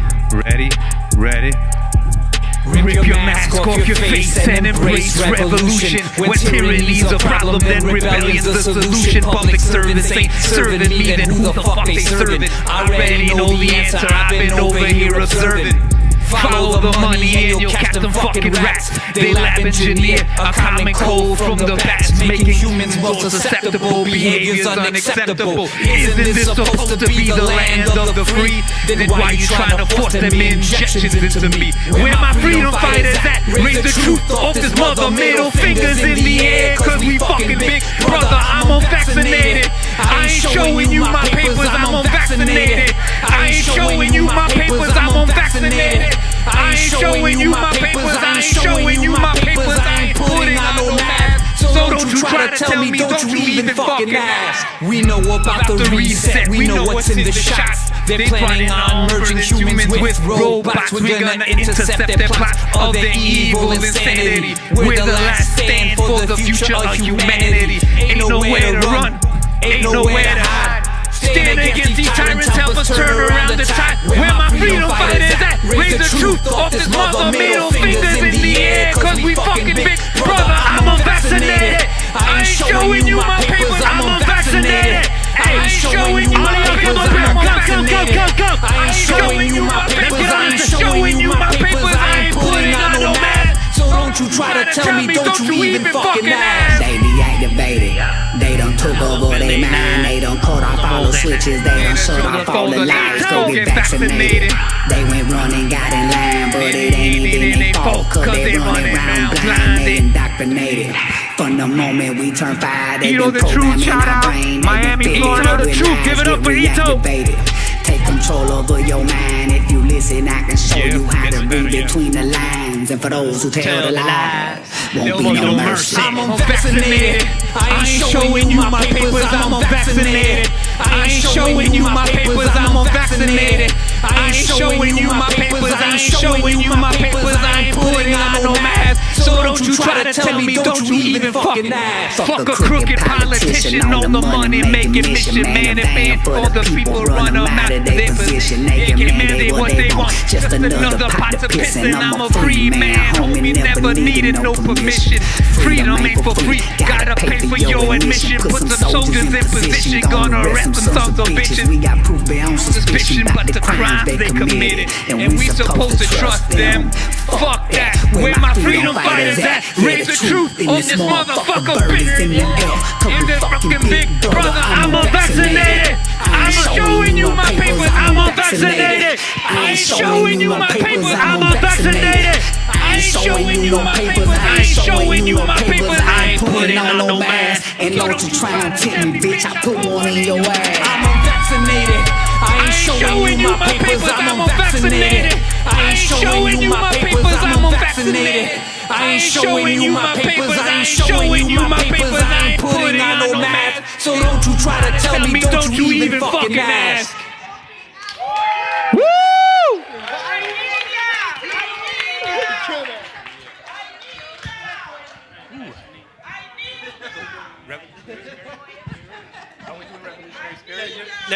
Next song you can put thing on. Revolutionary Spirit. Is this thing on? Here comes another one. Yeah, what's up, New York? Woo, let's go. You all ready?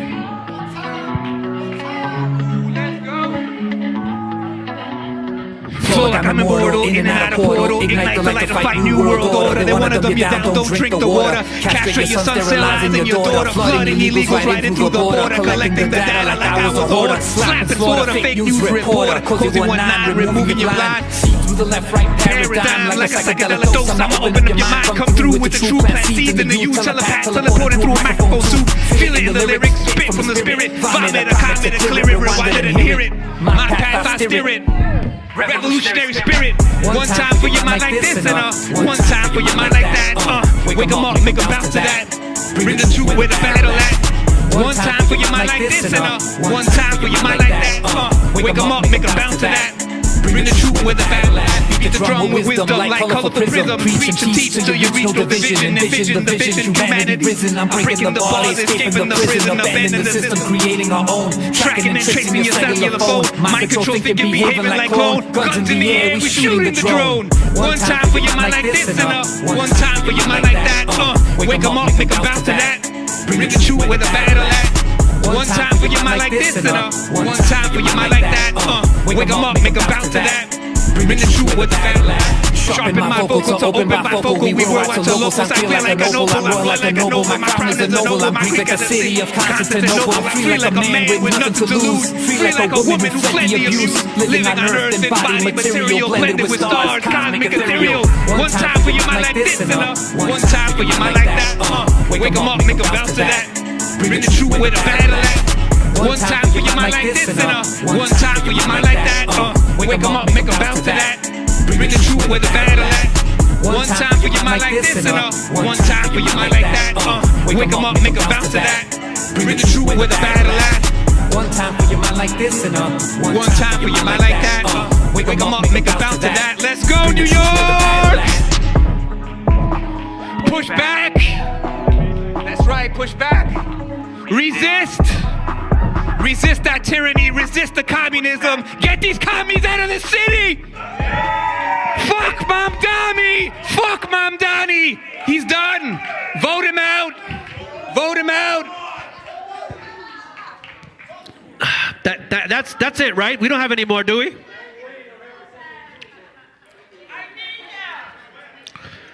If you have something else, go ahead and play it. If not, I think that was the last. Oh, we do got it. Yo, let's go. Yo. Eva. Yo, you too, bro. Oh, this is a pool. Atrás afuera.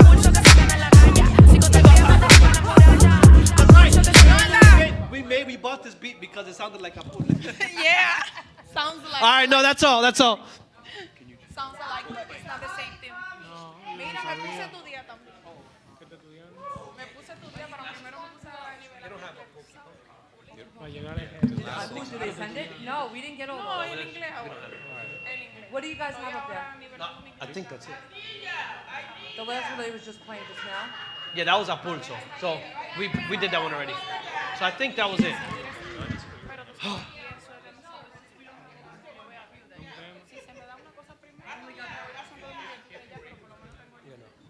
We can't just go and send another new song right now, right here. I don't know. I don't think anyone sent it. It definitely hasn't been sent. No. It's fine. Yeah, no, that's good. That has nothing. It's our fault. All right, cool. Hey, guys. Thank you all so much for coming. Please make your Sticker Mule accounts and come to me, and I will set you up. Just write your email down if you have to go, and make sure I have it. And I will set everyone up, okay? Thank you so much, everyone who stayed, came, and showed your support. I'm very grateful. This event was really rough to put together. It was really hard to really schedule things just because a lot of different moves within a lot of different candidates and different speakers that, just had to move things around. But we did it. We made it happen. This was a pretty good event. We heard from some really great speakers today. And also, thanks so much to the America First Warehouse. I mean, look how beautiful this place is. One, look at the setup they did for us. Like, they put the stage right here in the middle, this beautiful thing back here. It was just so fantastic. Such a beautiful place. I encourage everyone to come and visit the most patriotic place in the world. The most patriotic venue in the world, the America First Warehouse. Thank you all so much. I'm DVS 7.0. There's food outside in the truck. Go get your food if you want. If you want your Sticker Mule credits, come reach out to me. And let's do this!